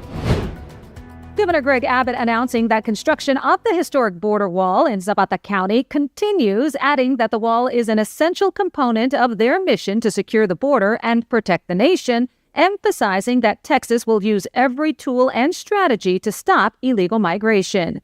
Meanwhile, over in Starr County, Texas Land Commissioner Don Buckingham giving an update on the border wall construction going up on state land, saying phenomenal progress is being made. Buckingham has offered the 1,400 newly acquired acres to President Donald Trump and border czar Tom Homan and any other state-owned land to help with their deportation plan. Homan recently toured the Lone Star State while on a helicopter ride with Governor Abbott, saying that Texas is a model for what border security should look like and a model that he plans to take across the country. Abbott reminding people that it's illegal to enter between ports of entry, saying if you do, we will arrest you, jail you, and deport you. Waymo is gearing up to bring its robo-taxi service to Miami, which will speed up an expansion that's been happening while it leaves its competitors behind. As part of the roadmap unveiled this week, Waymo plans to start testing its driverless Jaguars in Miami next year before the robo-taxis start charging for rides in 2026. In Dallas, Christina Owayo, Salem News Channel.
Welcome back to the Jeff and Bill Show. Speaking of John Caldera, he's great. Listen to him Saturday mornings. Then you got Pete Boyle Saturday mornings from 9 to 1. It's a great lineup. So stick with 710 KNUS. Nobody else doing anything close through to the that. weekends. Yeah. That's exactly right. Let's go to the phone lines. Jay, Denver. Good morning, Jay. You're on the Jeff and Bill Show. Morning. Good morning, gentlemen. How are you? Good. How are you? Good. I'm just going to circle back to what you discussed about malfeasance in the state capitol. As a young man and men, we were all recruited because we were doing our base. We were going for a master's, and it was real simple. They would gather up people, and Michael Callahan, who's this 42nd Lieutenant Governor of Colorado, was a friend. So I sat next to him at the Capitol and had a chance to observe what was going on and decided if I was going to be involved in politics. And Michael was a good man. He's a senator from Gunnison, became lieutenant governor under guess who, Roy Romer. So I was there personally, and I had a chance to see what I saw, because when you're in the front, you're next to someone like that, you see things. And then these people would approach the bench. I don't know who they were, but some of them smelled good and some of them didn't. They wore old clothing, and it was just weird. Michael, who worked for Romer, I think he stepped away from his office, as I recall, for probably a good reason. But what I noticed on the floor at that time, several of us who were there, and I get a chance to sit next to him, is I just saw a bunch of folks that were just completely different than my parents and the folks that came through World War II. Yeah. In those days. So to add to what you're saying, and I want to, if you have any questions, I'd be glad to answer. I just saw some folks that were not involved in red blood American activities. Well, what we were talking about was the state senator, Sonya Jaquez Lewis of Longmont, who is no longer allowed to have aides because of misconduct. And she was basically making them do personal things like mow her lawn and bartend for parties. And her excuse, well, when those get taken care of, I get to spend more time with constituents. No, with donors, she actually said. And so, look, lawmakers since the beginning of time have done stupid things. They get power and they somehow think that they're above it, and they take advantage of their aides, and then they, take bribes from lobbyists and all that stuff. But one of the things that I think is fueling this is single party control down at the state capitol, where they have so much power that, as Mark Baisley said when we interviewed him in the 6 o'clock hour, she gets a little, slap on the wrist and she's sent on. But they just think that they're above it because really there's no threat from having to lose their office. Yeah. Let me ask you a question. Billy, you were a bartender? Yes, I was, sir. Okay. I, in a cat that time, was a bouncer at certain spots. And I'll just laugh at what you had, laugh personally is what you had to say. So when the boss comes in and says, "Would you wash my car?" You know it's over. The job's over. Oh, yeah. Yes, you do. Yeah. Although the thing is, there was a guy that I worked with. It was a manager, and he and I had the best agreement. Anytime we worked together, we each would go through Mr. Boston's, the bartending guide, and find one drink we hadn't made. And then we would make it and share it that night. So it was this exploration of working your way through Mr. Boston's. It was kind of an education because, you're not going to get some of these drinks. You're going to get the, regular things. You get the old fashions, you get the gin and tonics, you get the martinis. You're not going to get some of these more obscure ones. And then when you run across them, at least you've tasted them and you know what they're supposed to taste like if someone comes up and says, hey, can I have that? And that led to one of the most incredible alcoholic discoveries of my life. Now, anybody that wants to have a little bit of an adventure this weekend, go look up the recipe for a dingo. Yes, the Australian wild dog. Go look up the recipe because it has about the same amount of liquor as a Long Island iced tea, but tastes like a Shirley Temple. Really? It doesn't look like this would taste like a Shirley Temple. No, but it's very sweet because it's something a goes sweet, into fruity it. cocktail. Yeah. Comes with a little kick. A little. Look at the ingredients. A little. All right. I'm having to. So one other thing. Do you have a second? Yeah. Okay. So you got them all liquored up, and I had to throw them out the front door. Thank you very much. You are welcome. It was called doing our job. That was the entire Adios, job. muchacho. All right. Thank you, Jay. Crossfire Hurricane Caribbean rum, 1 ounce of that, 1 ounce of bourbon, half an ounce of Amaretto liquor, 2 ounces of orange juice, lemon juice, grenadine, simple syrup, and bitters. Yeah. A dingo. Yeah, it's a dingo. It's really, long really and good. tropical in feel. The dingo is a sweet, fruity cocktail that's luckily not too cloying. Comes with a nice little kick and courtesy of the rum and whiskey in the mix. Yeah, it doesn't hit you quite as hard as that Long Island iced tea. So if you're like, ugh, this is a really, really solid replacement. It's really good. That was a discovery. Well, there you go. Made me some money on the air about that one. Why would you do that? No, I'll tell you off the air. If anybody texts me, maybe I'll share there, but can't tell the story on the air about that one. All right, text us on the Dan Caplis Law text line at 720-819-5115. Speaking of Dan Caplis Law, I adore this guy. I've known him for well over a decade. This guy is pro-life, pro-family, pro-America. He's the real deal. Should absolutely be leading the state, would do a much better job than our current leadership. But right now, he's serving people. And he's doing so through his law firm. Look, if you're in an injury case, you need to hire somebody that shares your values, right? I saw a bus billboard go by. Some guy, you don't even know what they believe, where they stand on things. Here with Dan Caplis, you know he's the real deal. He's the son of a police officer and a former seminarian who's dedicated the last 40 years of his life helping people who are hurt in serious motor vehicle crashes. He puts people first. But more than that, right, you got to win. And this guy is the winner in the courtroom. Listen to this. Dan Caplis is believed to be the only lawyer in Colorado history to win 5 straight multi-million-dollar verdicts in Colorado crash cases. Dan is also believed to have won, listen to this, the largest truck crash verdict in Colorado history. Dan Caplis Law is so trusted, in fact, that they're the official law firm partner of the Denver Nuggets and the Colorado Avalanche. Dan Caplis Law is a serious firm for serious cases. You might be saying to yourself, I'm not sure I could ever afford him if he's that good. But listen to this.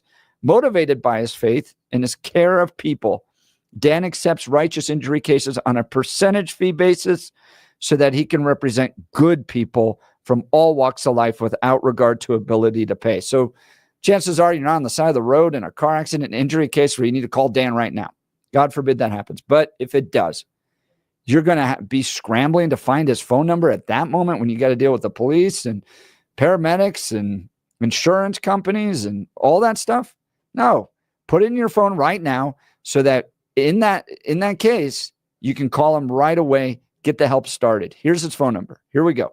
303-770-5551. That's 303-770-5551, or hit dancaplisLaw.com to learn more. That's Dan, CAPLIS law.com. We'll continue with the Jeff and Bill Show. Denver's talk leader, News Talk 710, KNUS.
I was just thinking, would you run personal errands for a boss?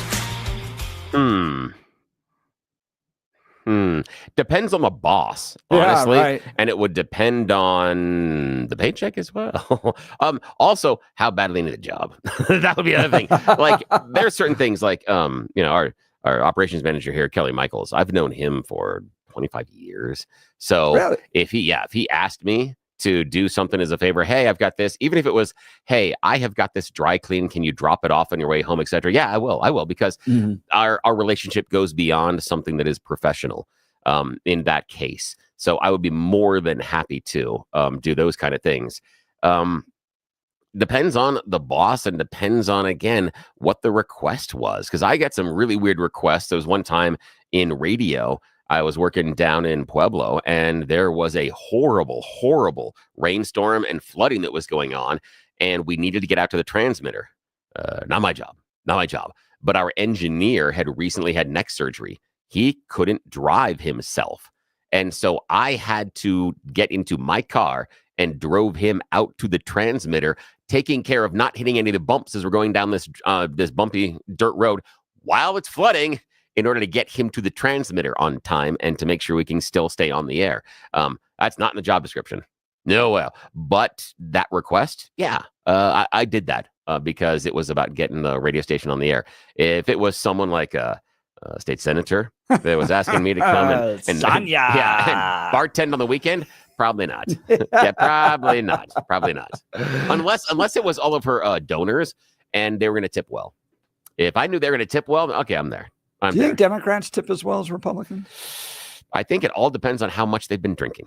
I found that bartending, that seems to, there's a curve as far as how liquored up you are versus how loose you are in the money. Answer the question, Bill. You're welcome, sir.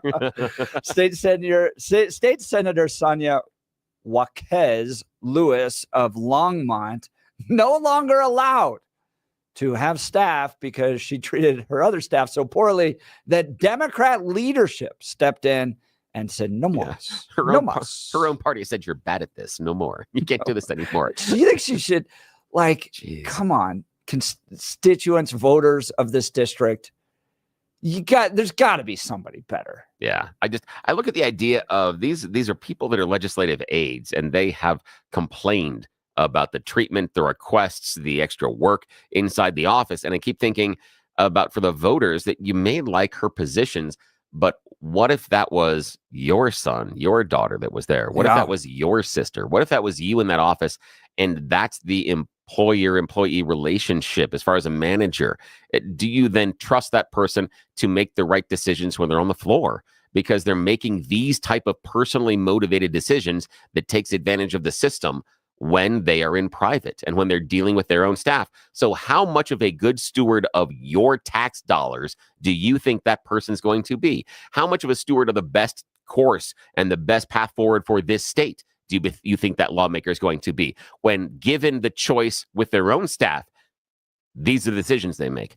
So you're going to trust them when they make their vote on the state floor? You're going to trust that inside the House?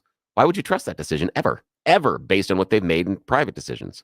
This is in part why there's no page programs anymore in Congress. Yeah. Oh, yeah. Yep. In part because of that. You just end up, and it's not even the vast majority. It's like a tiny little percentage, but they take advantage of that little bit of power, whether it's abusing them or forcing them to run personal errands for them.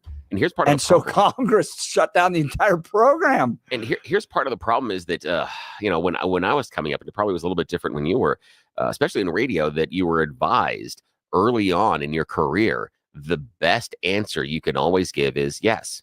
The question was irrelevant. Yeah. It was always yes. Can you stay late? Yes. Can you pick up this piece of work? Yes. Can you do this? Yes.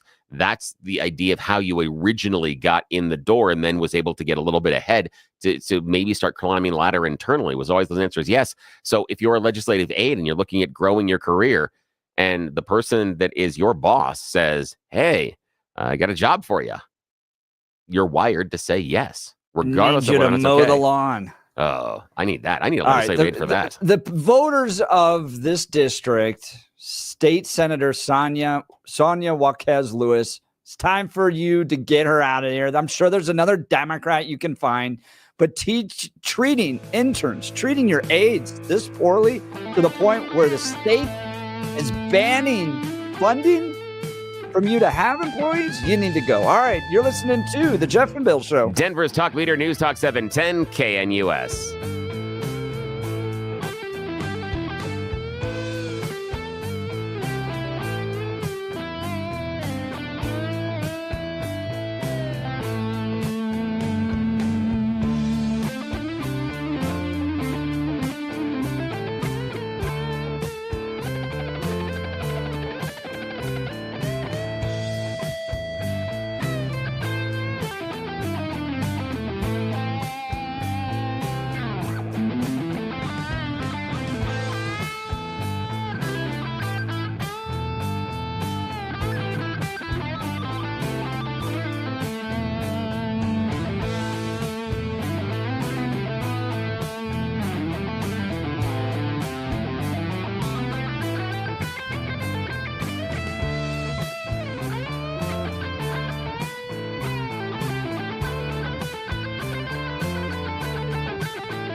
It is 8 a.m. in the Mile High City on this Friday, December 6th. Good morning, Denver, Colorado. You've tuned into the Jeff and Bill Show, News Talk 710 KNUS. I'm your co-host, Jeff Hunt, along with Bill Thorpe, bringing you the freshest insights and hottest takes from the right, left, and center. Congratulations. You just woke up in the greatest country in history. We're off and running. We got a whole hour of engaging discussions, critical analysis, and most importantly, your phone calls and texts, because this is where Denver's voice is heard loud and clear. So grab a cup of coffee, Denver. Let's dive into the issues that matter most to you right here, right now, just because I love it. We're going to kick off each hour with a discussion between a congressman and the director of the Secret Service. And in one way, it's amazing they didn't use a single curse word. Yes. It's impressive. Right? Yeah. But you got to love the House of Representatives because this is not the Senate, the esteemed senator from Louisiana. Yeah. This is the House of Representatives where the brass knuckles come out. Oh, yes. Yes. And the will of the people is heard. Here we go. So I got another question. You recognize this photo? Yes, sir, I do. Okay. Was that the remembrance of September 11th? It was. Was it in New York? It was at Ground Zero. Okay. Who's usually at an event like this closest to the President of the United States, security-wise? The SAC of the detail. Special agent in charge of the detail. Were you the special agent in charge of the detail that day? Actually, let me address this. Could you please, staff, leave that? Oh, no, leave that one up with the circle around me. Thank you. So actually, Congressman, what you're not seeing is the SAC of the detail out of the picture's view. And that is the day where we remember the more than 3,000 people that have died on 9/11. I actually responded to Ground Zero. I was there going through the ashes of the World Trade Center. I was there at Fresh Kills. I'm not asking you that. I was I'm asking there, you, Congressman. were you the special agent in charge? To show respect You were not. for a Secret that's Service a bunch of member horse hockey. that died on 9/11. Oh, that you're trying to be. Do not invoke 9/11 for political purposes. Oh, I'm not. I'm invoking this. You are, sir. Gentlemen, And you are out of line. I would like to ask him a question, please. You are out of line, Order. Congressman. Don't Way try out to of bully line. me.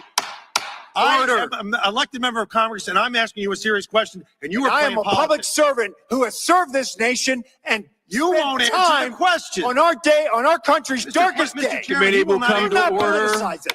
Committee will come to order. I'm asking you serious questions for the American people, and they're very simple. They're not trick questions. Were you the special agent in charge that No, I day? wasn't. I was there Oh, no, representing Mr. the Chairman, United I'm States just Secret asking you yes or Service, no. sir. Mr. Fallon, your It time's did not expired. affect protective I know operations. why you were time's there, expired. because you wanted to be visible, because you were auditioning for this I was job. there to that pay you're not gonna respect for a get fallen till member of January this 20th. agency. You endangered You are President out of line, Biden's life, Congressman. Vice President You are out of Harris's line. life, because you put those agents out of position. Mr. Did you have a Chairman. radio with Mr. you? Fallon, Did you your wear a time vest? has Did you have a expired. weapon?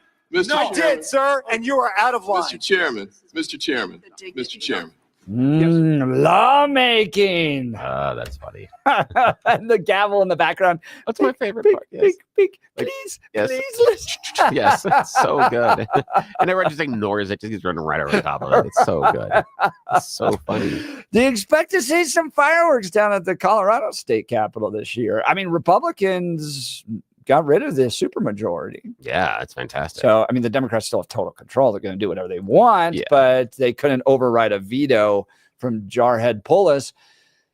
We're going to talk to Rose Pugliese in the 9 o'clock hour That's going to be fun. about some final recounts. They came in. What do we know? What are we going to know all about that? But it is fun when not all the time, but the decorum goes out the window. And man, the brass tacks, the lawmakers just go at it. And the funny thing is during that entire exchange, we still have no idea who the special agent in charge was. We never got to the answer to the question. I They think just the yelled at each other point over that it.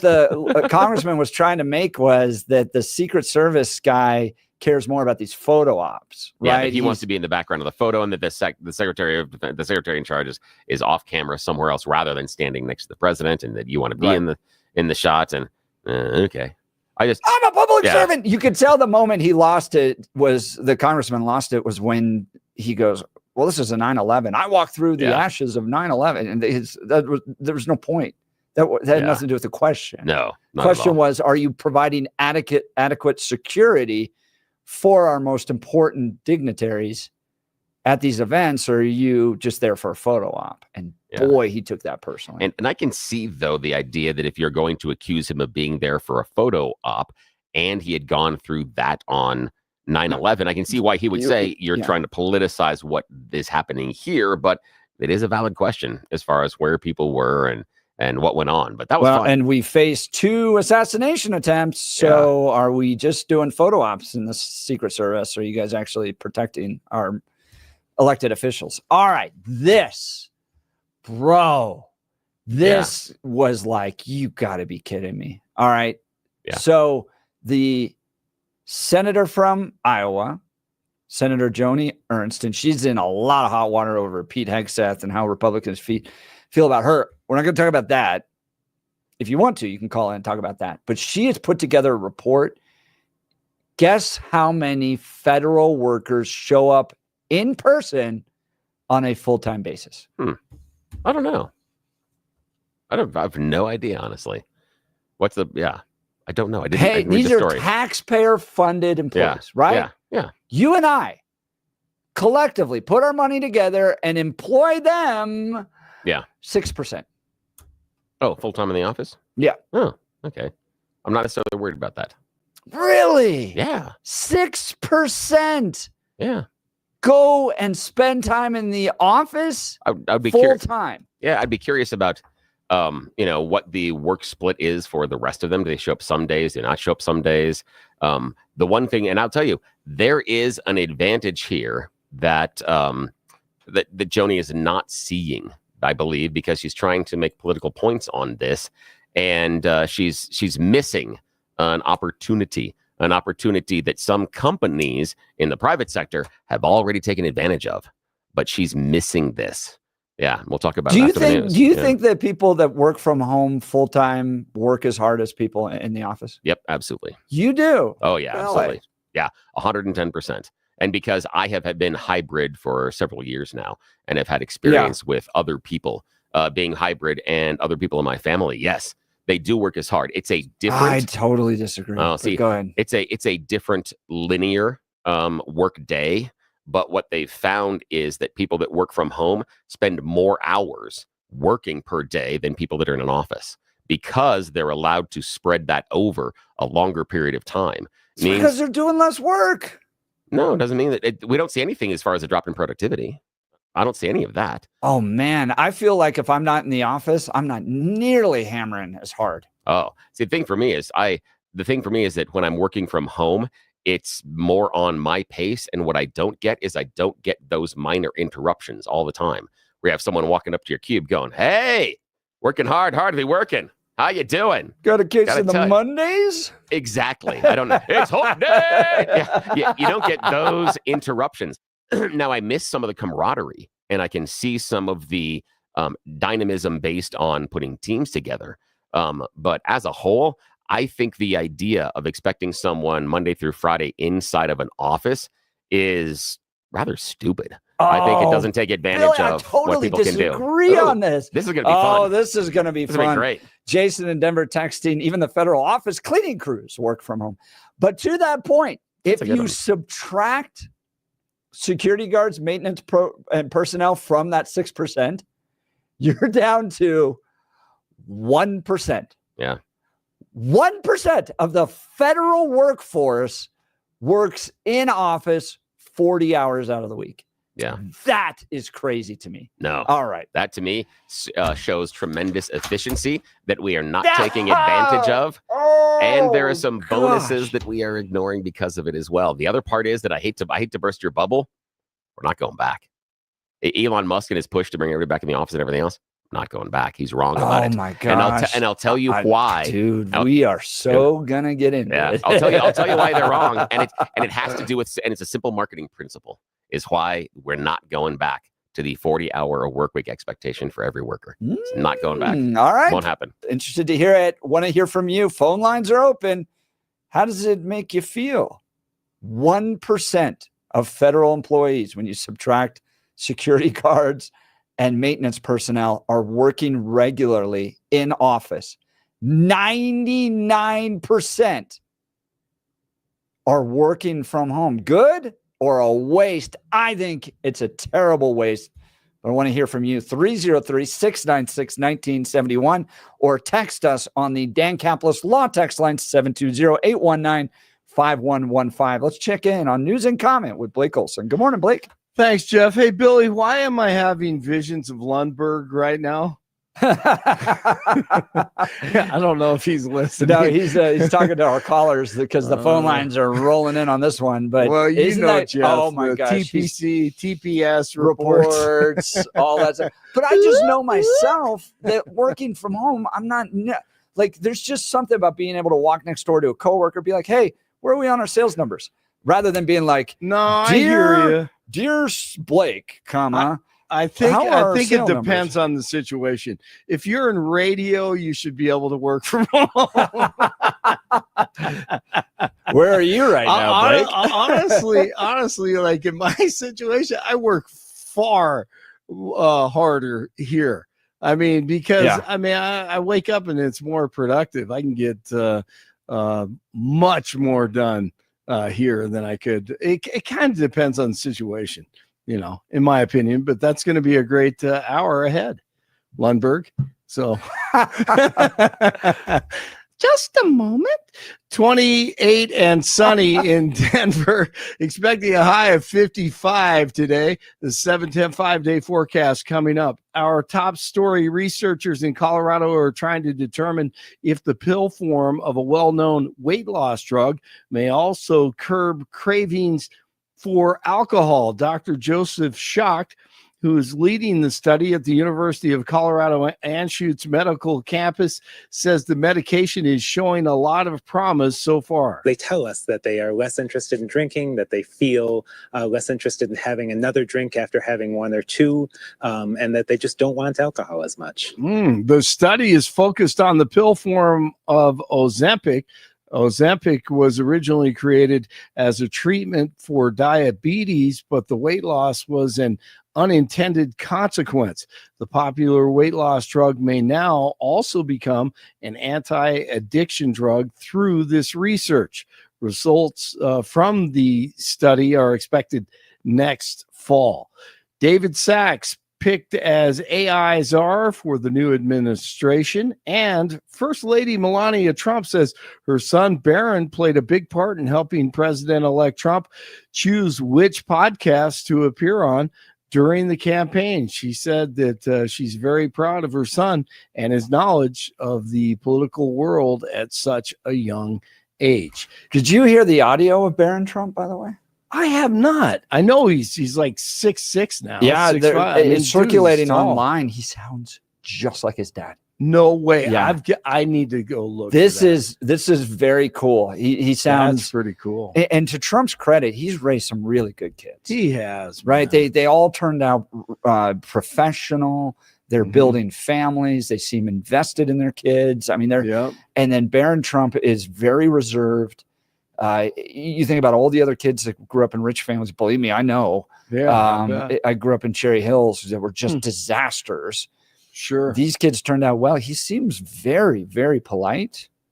That's like awesome. a good kid, man. I'm going to look for that. I'm going to definitely look for that. That is very interesting. DJT and First Lady Jill Biden are both attending the reopening of the Notre Dame Cathedral in Paris.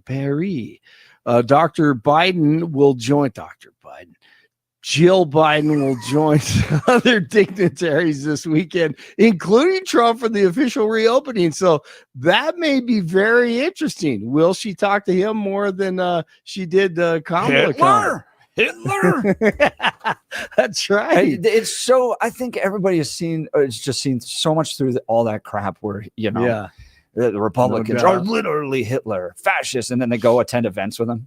Right, exactly. Now that'll be an interesting photo op. The manhunt for the suspect accused of killing UnitedHealthcare CEO Brian Thompson in New York City is now on its third day. Police say they have received an avalanche of tips about the suspect, but are still unsure of his real identity. Rory O'Neill, NBC, on with the fellas. We now know that we believe anyway that this suspect arrived in New York back on the 24th, arriving by bus, we believe, bus that had left Atlanta, a Greyhound bus. So apparently they used some of that facial recognition technology to identify him, probably arriving at the New York Port Authority. But we did get those full face photos released yesterday, which really, I think, is helping to move this investigation forward. Pete Hegseth says he won't withdraw his name from consideration for Secretary of Defense. Once again, he spent the whole week at the Capitol meeting with lawmakers as he addressed the multiple misconduct allegations made against him. Thursday, Iowa Republican Senator Joni Ernst expressed doubt over the nomination, and that tells you everything you need to know about her. He's about making us stronger and the best that we can be again. Putting war fighting at the middle of what the Pentagon does. No more social justice, politically correct approaches to how we fight and conduct wars. This is about lethality, meritocracy, readiness, war fighting, and accountability.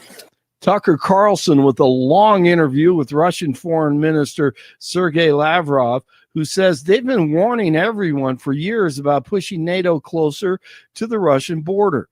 And it's going to cause problems. They've been warning about that for years, especially in the last 15 to 20 years, and the coup that took place thanks to the deep state criminals. Did not hide that they were behind it. There is a conversation between Victoria Nuland and the then American ambassador in Kyiv when they discuss personalities to be included in the new government after the coup. The figure of $5 billion spent on Ukraine after independence was mentioned as the guarantee that everything would be like the Americans want. So we don't have any intention to exterminate Ukrainian people. They are brothers and sisters. So will Biden pardon Victoria Nuland, one of those really slimy deep staters? We will find out about that soon. Hurricanes beat the Avs 5-3 last night. Cavs run past the Nuggets 126-114. 26 in Lone Tree, 24 in North Glen, 28 in Denver. Jeff and Billy continue. I do give a damn. You know, you liberals, it's all about I'm not a liberal. That's all. I'm not a liberal. Yeah, you are a liberal. I am not. No, And no. it's all I may be. about you. Yeah, I think you probably are, Billy. I'm pretty damn sure. TGIF, Blake Olson News Talk 710. Get back to your cubicle, KNUS.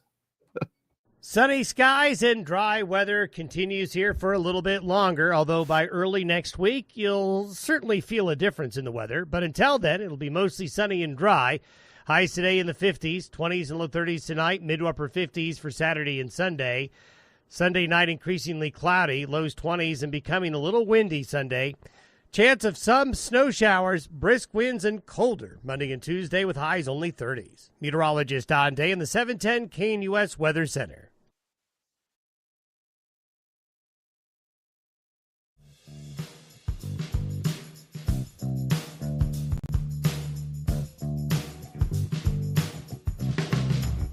This from the New York Post.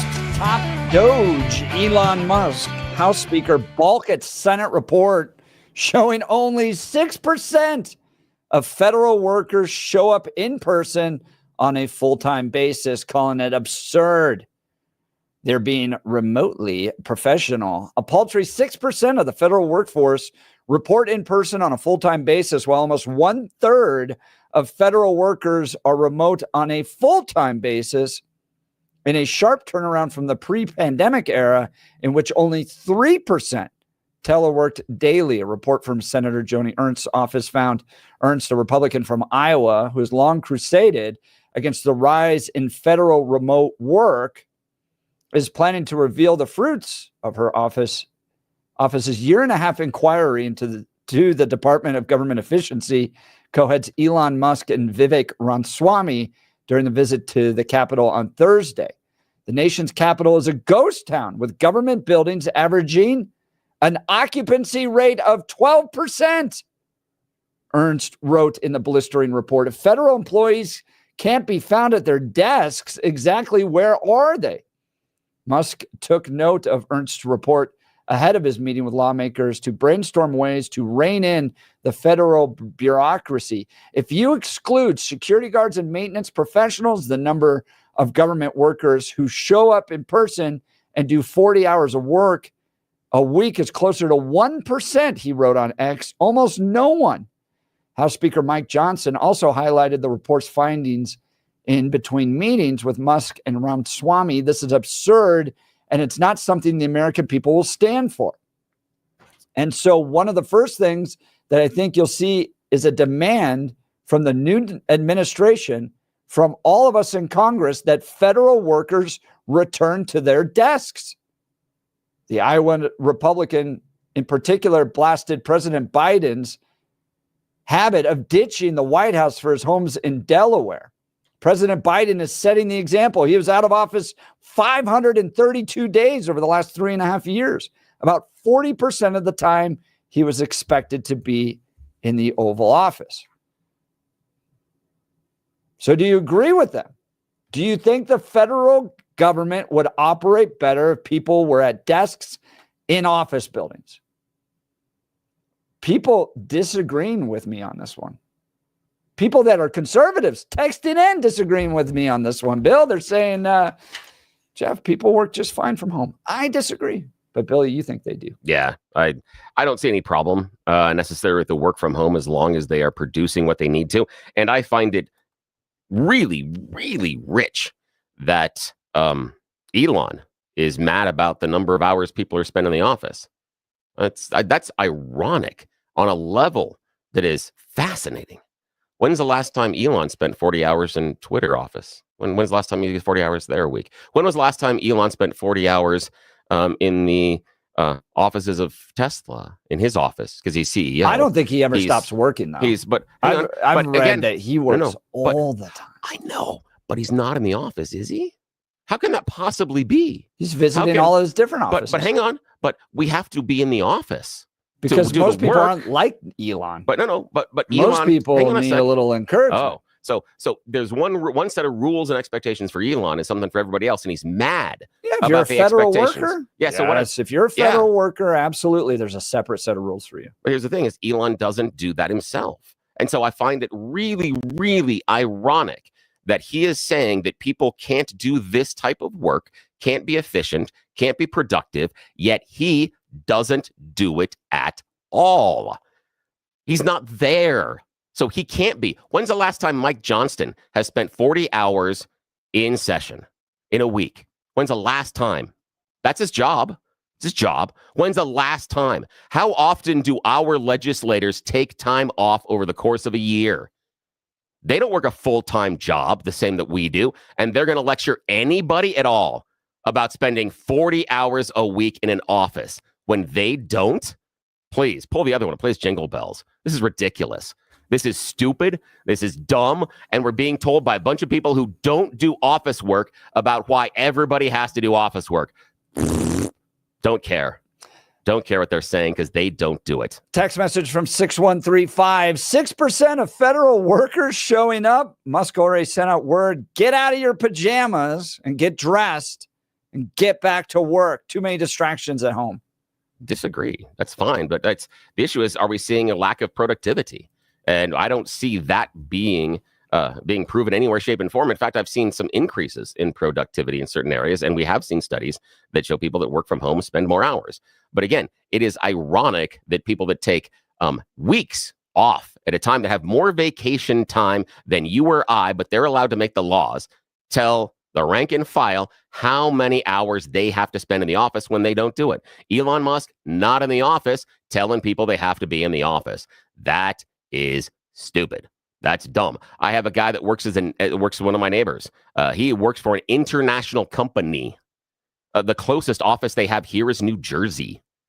He works from home all the time. They have offices all over the planet. 1% of federal workers are in office on a regular basis. Again, I don't care because 1%. Yeah, don't care. And here's the problem. Here's the issue. And this is why this is stupid. And this is why this shows that Elon Musk, Vivek Ramaswamy, Marjorie Taylor Greene, the whole Doge efficiency office is not looking for efficiency. Not at all. They're going after personal projects and personal grievances, but they're not looking for efficiency. And I'll explain how.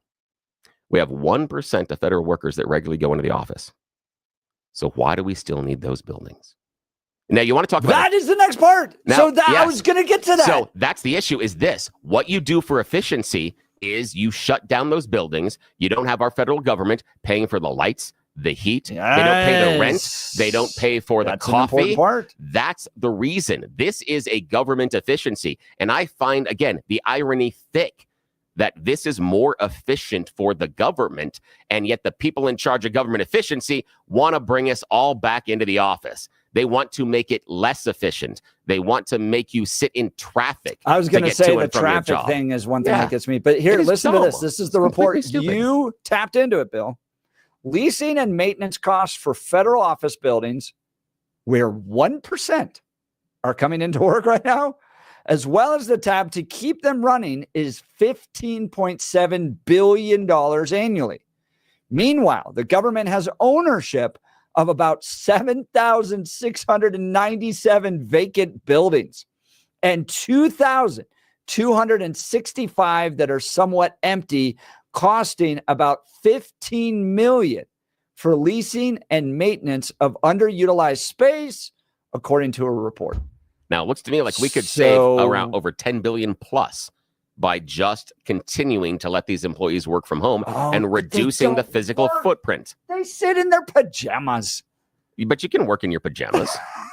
Yes, you can. All right. There's nothing that prevents that. 0556. I agree with Jeff. People are not as efficient at home. I wish someone would research the productivity of Colorado state workers and their ability to work from wherever. That would be a good one for the Common Sense Institute. But I have looked at the productivity, and people are working more and more efficient many times at work and at working from home because they have some malleability and some control over their schedule that allows them to be more efficient. They don't have the constant interruptions.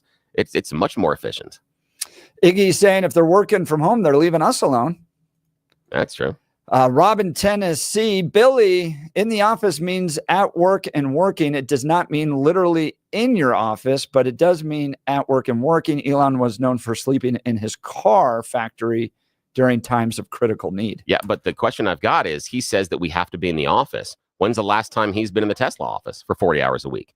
The issue is the physical nature of it. When's the last time he did that? He's been hanging out at Mar-a-Lago. So don't tell me that it takes 40 hours a week in an office to be efficient. Elon himself disproves that on a daily basis.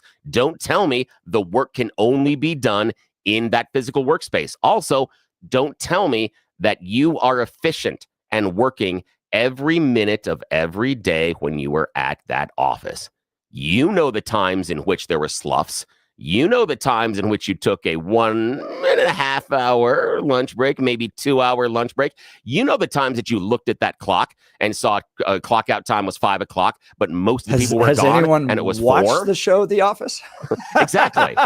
That's kind of the issue. It is not necessarily efficient. There were times, and now this is one of the great things, and I understand, again, I understand the camaraderie and the teamwork that can happen inside an office. That is a bonus that does not happen when you are remote working.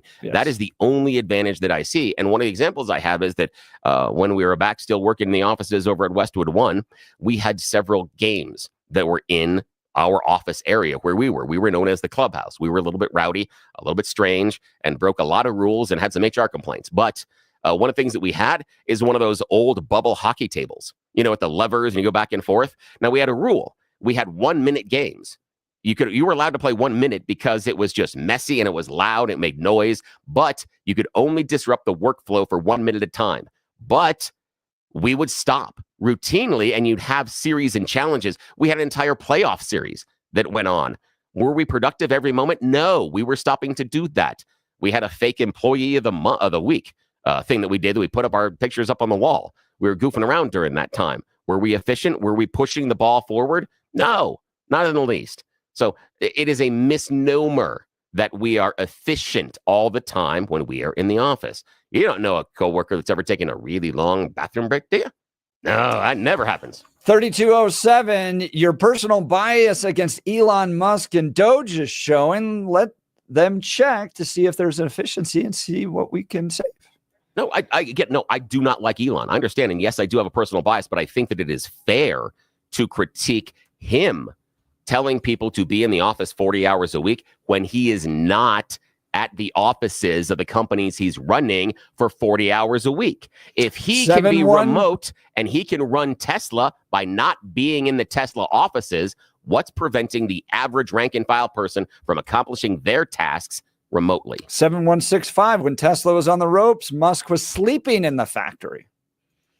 Jason in Denver, I would recommend young people starting their professional careers to spend as much time in the office as possible. Human in-person interactions are crucial to career advancement. I agree entirely with you, Jason. Yeah, I would agree with that as well, because the internal networking capabilities that can happen there. But then what do you do if you're a company that has offices all over the country? Eventually, you're not going to network with all those people, so you have to remotely connect with them as well. 8422. Unfortunately, most people do not have the self-discipline to work from home. Too many distractions. I disagree. I completely and totally disagree with that. Iggy's saying it must be Festivus time for Bill. Appreciate that. It's grieving, airing the grievances. Yes, I am. Because again, Elon, we've been told that being a CEO is so hard, so difficult. Yet Elon says you have to be in the office 40 hours a week in order to be efficient, in order to accomplish your job. But he's not in the offices 40 hours a week. Now, I understand he's working all the time, but guess what? Not in the office. That's weird. It is very strange for a man that is demanding a return to the office who doesn't work from the office. Hypocrisy much? Eric Manning saying Elon's office is where he makes you look like a fool. That doesn't even make any sense. I mean, just on its face. Oh, I don't Eric even dropping some bombs. Bomb nothing. That's a balloon that goes. There's nothing to that. That doesn't even make any sense. Going from the beginning of the sentence to the end, it makes no sense at all. I mean, call the show and tell me what you're trying to say on that one. I don't get Rob in Tennessee, if the majority of government employees are allowed to work from home, would they be allowed to take a tax deduction for their home offices? I wonder how much that would cost the government in tax revenue. Well, it would depend on it. There are some rules because I've looked into this because of the amount of work that I do from home.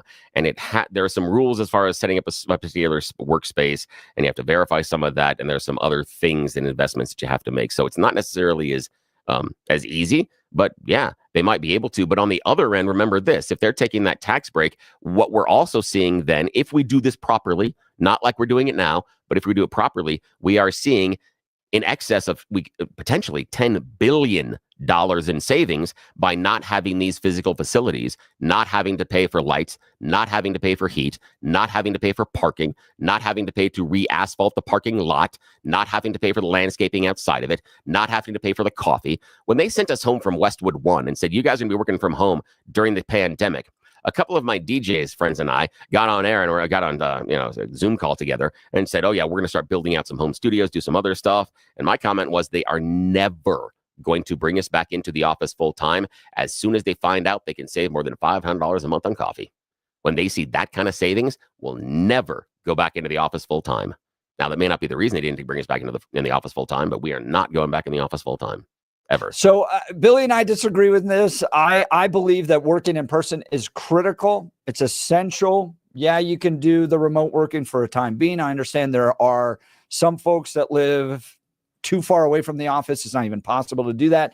But as a rule, and this is why I make it a priority, and I drive each morning here, Billy and I have better interactions when we're here together than we would be if we were just at home. I think that's why Bill makes this a priority too. Yeah. So I think there's something to the human element.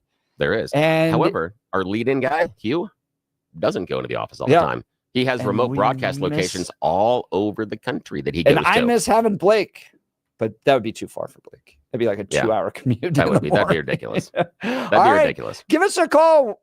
Do you think it's good that our federal employees are working from home? I mean, like, a vast majority of them on a regular basis. They're not on the highways. They're not clogging up the roads. And in fact, federal government, just sell the buildings at this point. It's 2024. Why do we have to have people in offices anyways? Yeah. And I'll tell you why we will never go back to the majority of office workers being in an office ever again. Why is There's that? a reason. Let's go to a break maybe. Oh, and I'll tell you we'll get to it. afterwards because it has to do with the marketing principle. And once I outline it, while you may not agree with it, you may understand the psychology behind why it's going to be so difficult and the psychology that Joni Ernst, the psychology of Vivek Ramaswamy, and the psychology that Elon Musk are ignoring that create an incredible barrier to bring any people back into the office on a regular basis 40 hours a week. I want to hear from you. Join the conversation. 303-696-1971. A ton of text messages on this one. 720-819-5115. You're listening to the Jeff and Bill Show. Denver's talk leader, News Talk 710, KNUS. Call me. Tell me why I'm wrong. At this hour, I'm Christina Owayo in Dallas, and here are your top stories. Senator Tom Cotton.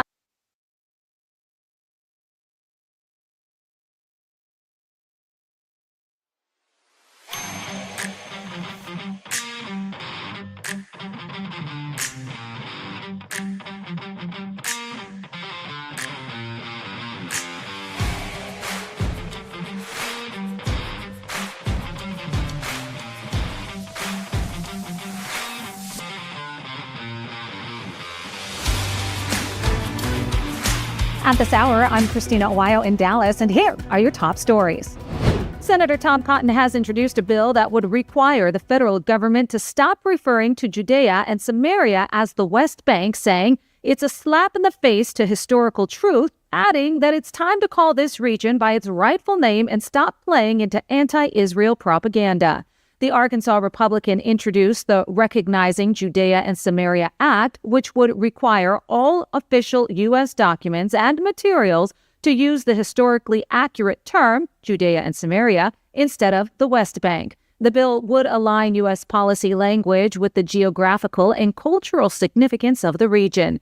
Cotton asserting that, quote, the Jewish people's legal and historic rights to Judea and Samaria goes back thousands of years. The U.S. should stop using the politically charged term West Bank to refer to the biblical heartland of Israel. The Federal Bureau of Prisons is permanently closing its women's prison in California and will idle 6 facilities in a sweeping realignment after years of alleged abuse, decay, and mismanagement. The agency informed employees and Congress that it plans to shut down the Federal Correctional Institute in Dublin, California, and deactivate minimum security prison camps in Wisconsin, Minnesota, Colorado, Pennsylvania, West Virginia, and Florida. In Dallas, Christina Owayo, Salem News Channel.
It is a good Friday song. Love doing it. Really good. And we're in the office together.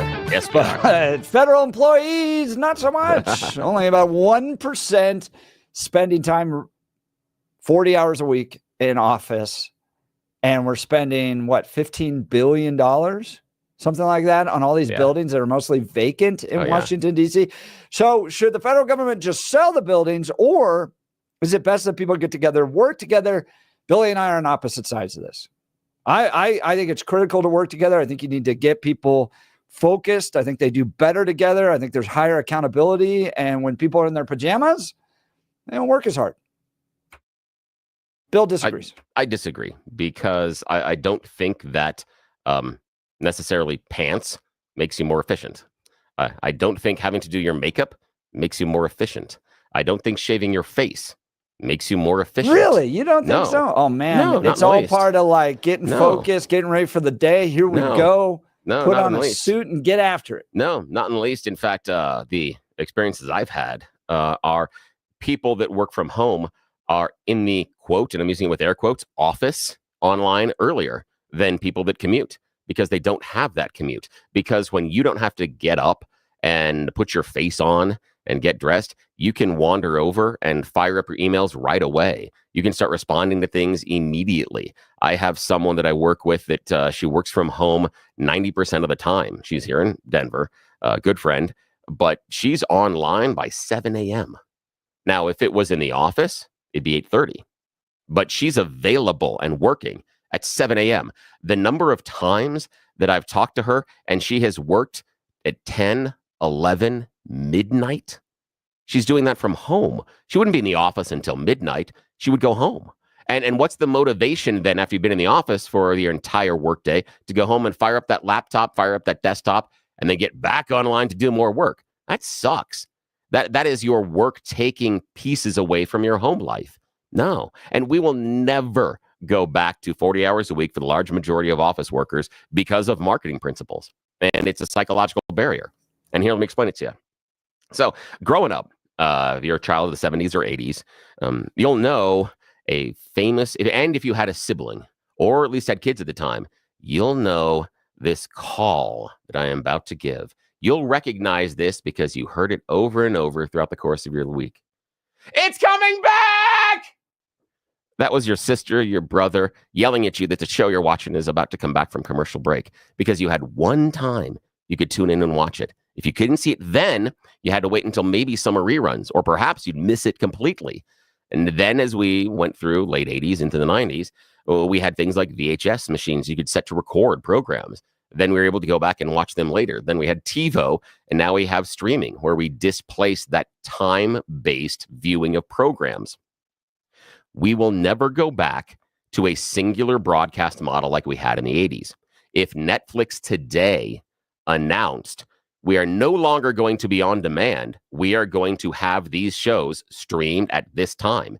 If you are not there, you don't get to watch them until we replay them.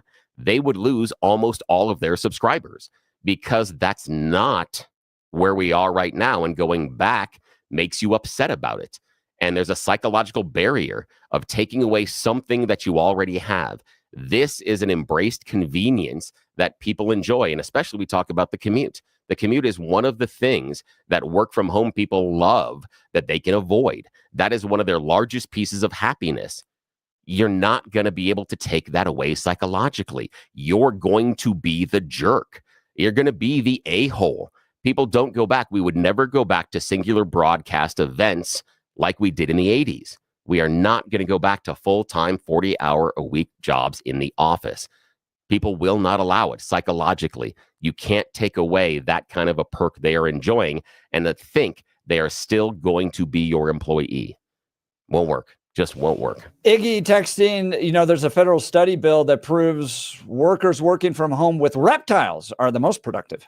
Absolutely. It's because of the snakes. Breadman, how many federal employees are being paid for multiple jobs, defrauding taxpayers, accessing inappropriate things on the internet via computers, wasting time on Zoom calls? I mean, it's a really good question. Really, really good question. I hope Doge dives into this because I guarantee you, I've lived in Washington, D.C., spent years there. Yeah. There is absolute huge amount of waste going on. Here's the weird part about it. And I understand the idea of how many of them have these extra jobs and stuff, but doesn't Elon have like 5 jobs? Doesn't he have like 5 now? Because he's the CEO of 3, 4 companies, and now he's on this Doge thing. So I disagree with the premise of saying, oh, these federal employees now have a second job they can do at the same time. Dude, the person complaining about this has another job.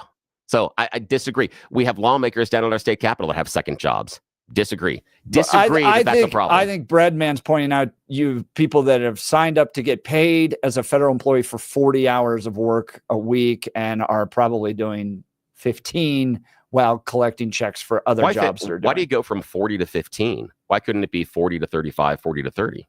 Why do you go all the way to 15? If you are getting No, but why do you assume that they're contracted for 40 hours a week? Why are you assuming they're only doing 15 hours a week? I'm curious about that. Well, Why do you go there? I'm just using an example. Well, it could be 25, it could be 30, even if it's 38 hours a week, and the federal government is writing a check to you for 40 hours a week. You're stealing. You're stealing from the federal government, and they should be held accountable. And that type of waste should absolutely be checked out. 6135. Musk already said it. Get dressed. Get back to work. Or go into the welfare line. You're fired.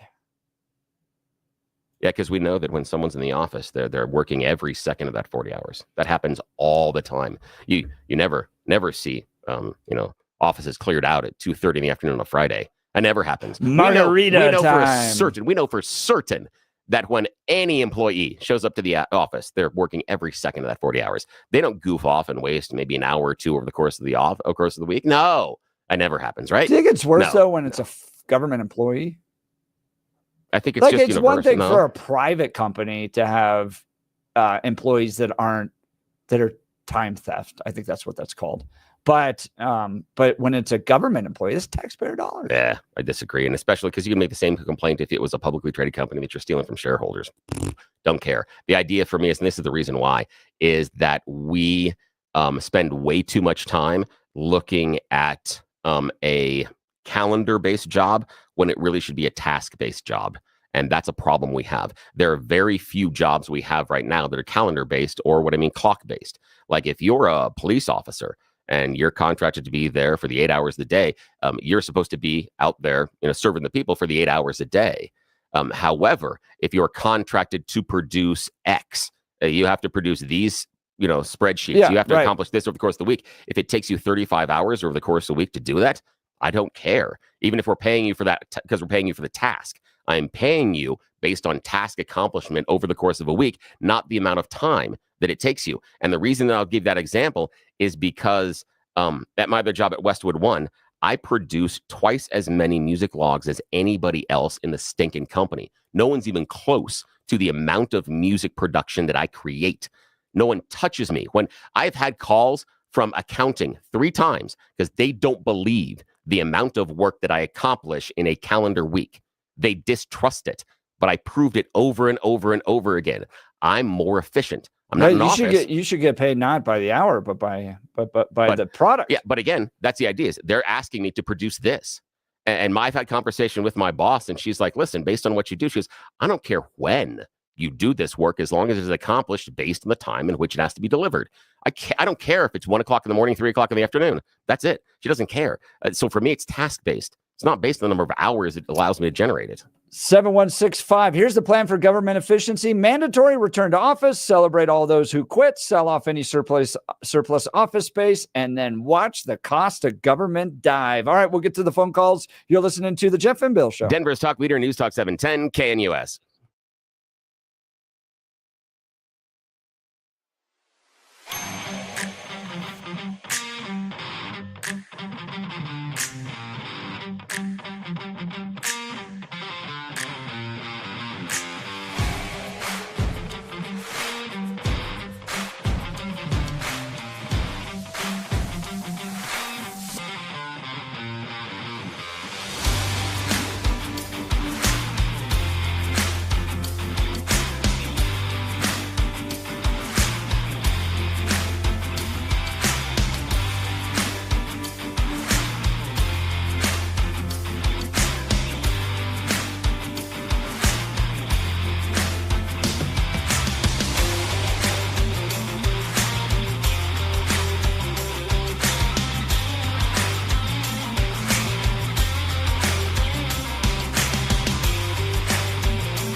Welcome back to the Jeff and Bill Show. Headline in the New York Post: top Doge Elon Musk. House Speaker balk at a Senate report showing only 6% of federal workers show up in person on a full-time basis. I think it's indicative of waste. Bill thinks we're actually saving money. Let's go to Mark Aurora. Good morning, Mark. You're on the Jeff and Bill Show. Well, good morning. The problem I have with government workers not working in their offices is that if something like you need, license plates or something like that, where do you go to get them? Somebody's house and actually physically get things? Or if you need a permit, all that sort of stuff. How do you interact or interface with the public, with people in your government job if you're working from home? Yeah, that's a good point. Like the idea of the people at the DMV, they're not work from home. So that type of personal interface, I would agree with you that you can. If you're in a permit office, no. But if you're working behind the scenes and doing something else, if you're involved in perhaps you're part of the IT department that has to keep the legislators' computers and stuff, part of your work there, part of your workday can be from home. Absolutely. You can spend a couple of days in the office and 3 days at home. That hybrid work, I think, would be okay at that position. And that's like license plates. You can't go get them in person anymore. You can go to one of these machines and get the little stickers, but I have yet to get one of those machines to accept my credit card. I don't know what's with them, but they don't work. And as far as Arapahoe County is concerned, I don't know what they do in their office anymore where they have those. They don't seem to offer the services they used to. And, I don't get it. I think they should work in the office. And I get the idea of having a task base, but if you have an office doing paperwork, they should be fairly dynamic, I think. So you can't say, you just can't assign the tasks. They're too small to assign them and have them done on a daily basis. Well, and I want managers, I want oversight, I want accountability, and I just don't think you get that as much. Yeah, you can have some accountability, but you don't get it as much if you're not seeing people on a regular basis. And the fact we have shifted so much with our federal government from people working in offices to working from home, and then we continue to pay for all of these empty office buildings. Give me a break. It's a lot of waste. Those people work for us. They should be working hard and they should be held accountable. Mark, I appreciate the call. Thanks so much. We'll continue. Rose Pugliese's up next. You're listening to the Jeff and Bill Show. Denver's talk leader, News Talk 710 KNUS.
I had a float prepared for the imaginary Thanksgiving Day parade, and I never had the right space for it. But I did have the JCPenney Kyle Clark float that he's going to be on there with the models and have all the different jackets. And so it's so funny because the Channel 9 people are like, Jeff, oh yeah, you talk about us all the time. Why you talk about us all the time? Yes. And I'm like, so I gave a speech Wednesday. I was with friends last night. Yeah. And Wednesday night, I'm like, well, how about Jared Polis? People boo, boo. Oh yeah. How about Mike Johnston? Boo, boo. Yeah. Well, how about that Kyle Clark? I mean, it's like the level is like, dude, you're a news guy. Yes. Yeah. And you, by conservatives, are more disliked than the progressive governor of the state. Yeah. The leftist Marxist mayor of Denver. You occupy a space that's more hated than those guys among Republicans and conservatives. Like, really? Yeah. And that's why you'll continue to be a subject on the show. That's exactly the reason. So wild. Yes, that's the reason. So I posted a poll. Do you trust 9 News? Just really simple question. Do you trust them? On my X account, x.com/Jeff Hunt. 98% no. And that's 450 votes. Seems low. Should be another percentage up there. Like, whoa. And then I just tagged Kyle Clark. I'm like, why don't you retweet it, man? Like, what are you afraid of? Again, just to see what his audience would think. It's not a bad question. No. And do you trust 9 News? Yeah. And how much would, strutting, how much of a victory dance would Kyle Clark be able to do if he ran the poll and all of a sudden those 400 votes were outpaced by 2,000 votes, and it was always super trust him. Yeah, right. He could be like, nah, rub your face in it. But he absolutely could. Let's see if he has the sport coat to take up the challenge. Woo, yeah, boy. I'm curious. Well, it's 9:02 in the Mile High City. Good morning, Denver, Colorado. You've tuned into the Jeff and Bill Show, News Talk 710 KNUS. I'm your co-host, Jeff Hunt, along with Bill Thorpe, bringing you the freshest insights and hottest takes from the right, left, and center. Coming up in just a little bit, we're going to talk with Rose Pugliese because the recounts on some of these House races have wrapped up. She's the House Minority Leader, the top dog, the top Republican down at the Colorado State House. And she's going to talk to us about what Republicans are looking like, her new coalition. It's more than the Mighty 19. Is that what it was last time? I think so. But she's got more Republicans now taking on the progressives, the crazy libs down at the state capitol. And what is it going to look like? You're not going to want to miss that conversation. And then we're going to saunter off into the sunset on this Friday with Jeff Hildebrandt, our 710 KNUS Poet Laureate. You're not going to want to miss that either. It's always great. But first, let's go back to the phone lines. Terry Littleton. Good morning, Terry. You're on the Jeff and Bill Show. Morning, gentlemen. How are you today? We're great. What's on your mind? Well, Bill, you and I, many times we disagree, but I always respect your thoughtfulness and where you stand. On this one, I don't think you've given it a lot of thought. Let me ask you a question. First off, you keep referencing Elon Musk. What is the job of a CEO? To pilot the ship of the company, to run everything. No, that is not correct. Okay, it's to create shareholder value. To create shareholder value. So when you're out creating shareholder value, I disagree with that necessarily. I mean, I understand the idea that to create shareholder value, but how well does that work out if you're not managing the rest of the company? How well does that work? How well did that work out for the CEO of Bed Bath & Beyond? He created shareholder value, but what did he do? He tanked the company and ran it into bankruptcy. For me, that's not an okay CEO. But what did he do? He maximized shareholder value and ran the company into a mountain. I disagree with you being that's the way you judge a CEO. I just flat out disagree with you. Okay, so let's just talk about that just for a second. First off, the responsibility of operating a company efficiently is the COO, the Chief Operating Officer. You hire a president. The president is the overseer of the company's day-to-day functions and productivity and effectiveness. So when you have a CEO, he's in his position is to meet with people like BlackRock, State Street, Berkshire Hathaway. You're supposed to be out there meeting with the people that are going to drive your stock into the market. You're supposed to create shareholder value. You're supposed to be representing the shareholders as much as managing the company. Secondly, as much as managing the company. Thank you for throwing that in and agreeing with me. I appreciate that. Continue. And that's an oversight role. It's not a day-to-day operations role. Secondly, how many CEOs do you know that own 8 companies? Very few. There's none. I don't know of any. So if in full disclosure, now I'll get to your point about working from home. In full disclosure, I own 3 different companies. I work from home. But there's something that goes with that, Billy. When you interview people, you have to discern, are they qualified to work from home? I don't think that these people that were hired to work in established workplaces are definitely the people that you want to work from home. Also, it depends on the job. How do you make that judgment? How do you make that judgment without knowing them? That's a great question. If you hire somebody to work from home and they're in sales and they're on straight commission, who cares if you get 40 hours a week? They get paid when they produce. So there's some jobs that are very, very oriented towards working from home. There's other jobs that are not. When Elon Musk went into Twitter, he found that a good coder at Twitter, top of the line good coder, wrote 100 hours of code a month. 60% of the coders at Twitter were writing less than 10 hours. And that's who he fired. That's how he went from 11,000 employees to 2,800. It's probably the same thing that we're going to see in the federal government.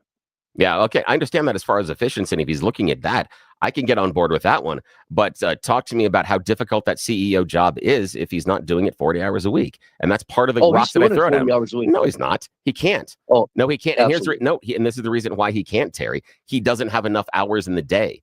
Based on the number of companies that he's running, he can't devote 40 hours a week to all of them. There isn't enough time unless he is a Time Lord and is allowed to bend time and owns a TARDIS. So the idea that Elon Musk says that you can only accomplish this if you're working 40 hours a week and you're doing it inside the office, when he is able to accomplish his job by not doing the same, is hypocrisy. So, Billy, what you're saying is the role of the person that's in security versus the role of the person that is in janitorial versus the role of customer service, that they all have the same type job responsibilities and they have the same type commitment. It's not true. It depends on what your job is. And a CEO does not work 40 hours a week necessarily in their own serious company. It depends on the president. If you've got a good president and you've got a good executive staff, you don't have to be there. But Terry, that's my argument with Elon. He says that it is all the same. You all have to be in the office 40 hours a week. He's saying exactly what you're saying, that they're all the same. Government workers have to be in the office 40 hours and he's saying they're all the same. That's what they're doing. And I disagree with that. I disagree. Really? And you know this. And you know this based on your running companies. There are certain silos inside your companies. Those people do just fine working from home, and some have to be on site. That's acceptable. However, Elon Musk, when he came out, didn't make any of that delineation. He said, all of y'all have to be back in the office. And he said, if you're not, you're losers and you might as well get fired. He's wrong. And you agree that some of these people can work from home. You agree he's wrong. Billy, you're right on what you just said. I can't contradict what you're saying, but I will tell you this. Elon Musk, just like Trump, may be taking a position, and I think it would be an easy position to take. Have you ever tried to fire a civil service worker? Never had the opportunity, but it could be fun. Well, it's beyond difficult. It's beyond difficult. So I think that this is couching or positioning his reasonableness of what he wants to accomplish. And I think what he wants to do, when he went into Twitter, he owned Twitter. He was able to fire 60% of the staff within 30 days. Yeah. How'd that work out? And how's that worked out so far, though? Well, as far as what? The efficiency has not declined at all. Well, actually, he overpaid for the company. The efficiency has declined. The efficiency has declined, and it's having more hiccups, problems, and outages than before. Now, is he right on some of them as far as efficiency? Yes. But do I believe that he cut too far into the bone? Yes. Has he tanked the revenue for the company? Yes. Has he tanked the value of the company? Yes. Yep. If it was a publicly traded company, he would have tanked shareholder value, doing exactly the opposite of what you claim is the number one bestest role of a CEO. He would have failed at it. So when you say that, Billy, what is his goal? What was his stated goal when he bought Twitter? It was not to create shareholder value. It was not to make a profit. His stated goal was to bring fairness to our social networks. That was his goal. Yeah, and he has done that. He has done that. No, he hasn't. Succeeded. No, he hasn't. He didn't bring fairness to it. Billy, you can post anything you want. No, you can't. Billy. No, talk to this. Talk to the reporter that posted the document that was hacked on the background of, I believe it was, which was the one they were looking at? Was it Gates or Ron DeSantis? I don't remember who, but the Iranians got in and hacked, the background of J.D. Vance. It was the background info, the deep dive that Trump's campaign had done on J.D. Vance. Iranians hacked, got that information. A reporter posted that on Twitter, and Elon Musk tore it down and suspended the reporter. He is not about open and free speech communication. We've got Rose Pugliese coming up here. Yeah, Terry, call back, really man. appreciate Dude, the Terry, call. That call was back. You are so much fun. That was I appreciate a great you. conversation. Have a great weekend, man. I appreciate you so much. Thank you. We've got news and comment with Blake Olson. Good morning, Blake. Hey, good morning, guys. 33 and sunny in Denver, expecting a high of 55 today. The 7-10 5-day forecast coming up.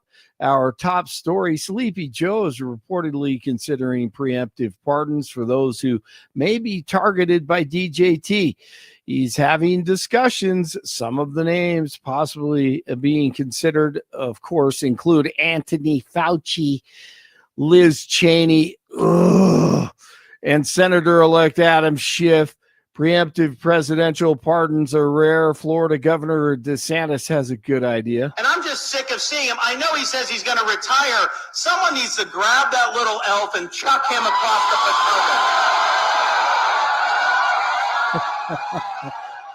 Potomac. Anthony Fauci, the elf on the shelf for the holiday season. The suspect accused of killing the CEO of the country's largest health insurance company remains on the loose. UnitedHealthcare CEO Brian Thompson was shot to death Wednesday morning. Rory O'Neill from NBC on with Jeff and Billy this morning. We now know that we believe anyway that this suspect arrived in New York back on the 24th, arriving by bus, we believe. Bus that had left Atlanta, a Greyhound bus. So apparently they used some of that facial recognition technology to identify him, probably arriving at the New York Port Authority. But we did get those full face photos released yesterday, which really, I think, is helping to move this investigation forward. And a New York City jury is beginning a fourth day of deliberations in the Daniel Penny trial, charged with manslaughter and a lesser charge of negligent homicide as he tried to protect people on a subway train whose lives were being threatened. New York Mayor Eric Adams doesn't exactly rule out becoming a Republican. Would you ever consider rejoining the GOP? The party that's the most important for me is the American Party. I'm a part of the American Party. I love this country. This is the home of the free, the land of the brave. My 19-year-old nephew died on the fields of Vietnam, protecting what this city and this country represents. And that's the party I'm going to always be a member of. And I did it as a police officer when I wore that bulletproof vest for 22 years. And I'm going to do it with this blue suit as the mayor of the city of New York. But this guy will never be a Republican. Absolutely evil, lying and projecting again against conservatives. There are going to be times potentially when one side tries to stack the deck and lock in the Joe Biden moment. Yeah, that's right. Grip on power. That's right. Either by actively suppressing votes or politicizing the armed forces or using the judiciary, the criminal justice system to bribe your opponents. I'm a correct. And in those circumstances, pluralism does not call for us to just stand back and say, well, I'm not sure. That's okay. In those circumstances, a line has been crossed and we have to stand firm. He's so overrated, way overrated. The monthly jobs report shows payrolls increased more than expected in November. The Labor Department reported 227,000 jobs were created last month compared to October's upwardly revised 36,000. The unemployment rate edged higher to 4.2% as expected. DJT and First Lady Jill Biden will both attend the reopening of the Notre Dame Cathedral in Paris.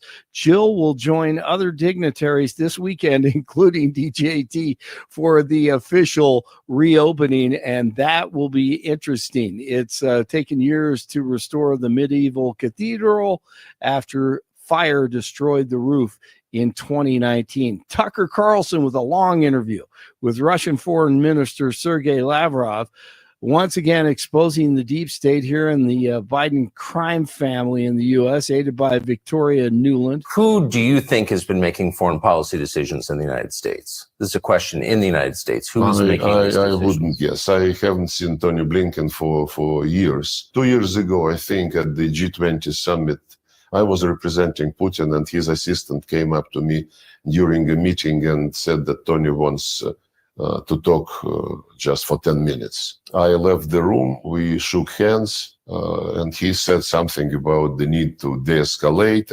And I said, we don't want to escalate, you want to inflict strategic defeat upon Russia. He said, no. It is not strategic defeat globally. It is only in Ukraine. You've not spoken to him since? No. Wow, what a week. It is Friday. Yes. I'm Admiral Rachel Levine, and we're here talking about food is medicine. I'm so excited to speak with Leah Pryor.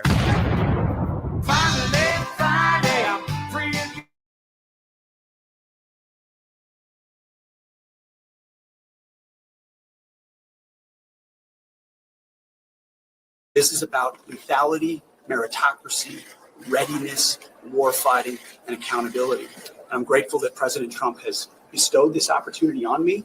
This process has been a very good one, despite all the noise on the outside. I had a great interview with Megyn Kelly yesterday.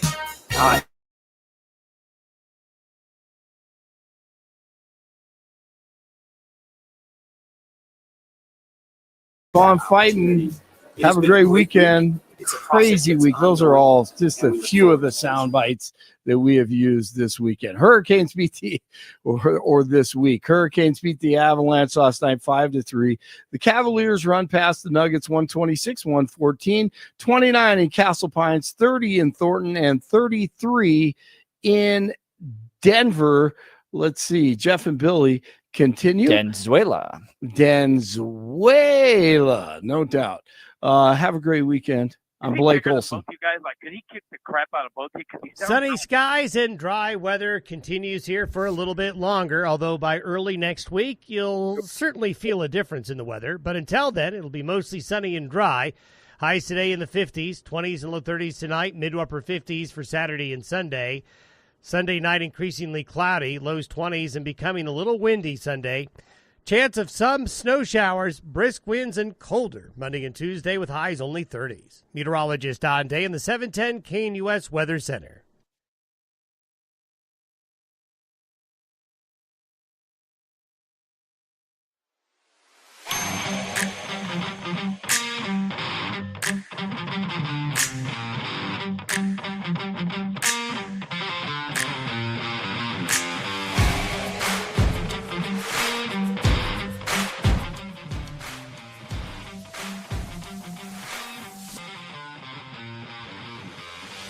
Joining the Jeff and Bill show, you know the name. She's a fierce fighter for freedom, liberty, justice, and the American way. Rose Pugliese, House Minority Leader. I mean, she's the top Republican in the Colorado House of Representatives. Joining us to give us an update. There was some recounts out there. Where did it all land? And what is the coalition she's building to go into battle for your constitutional rights down at the state capitol? State Rep Rose Pugliese, thanks so much for joining the Jeff and Bill show. Morning. Oh, thank you both so much for having me on as always. Yes, we have some exciting news to share. You know, the election didn't quite end on the 5th. And so we have been continuing through canvassing, ballot curing, and then the final recounts.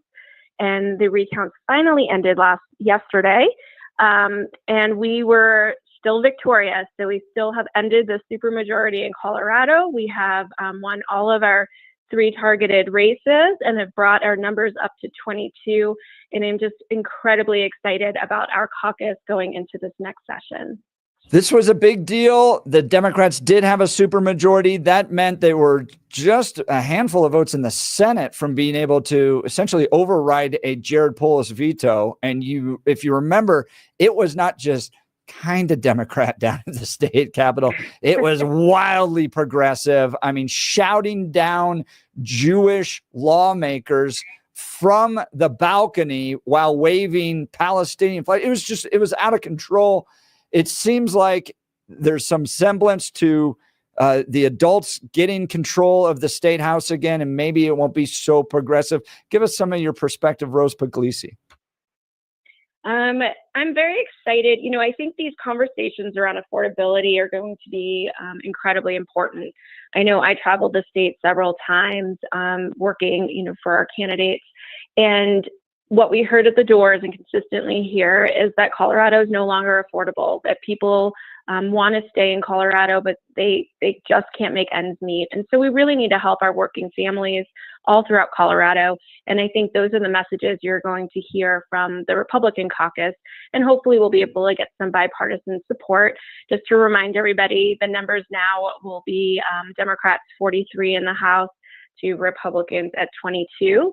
So we've made incredible headway. 3 seats it's pretty amazing.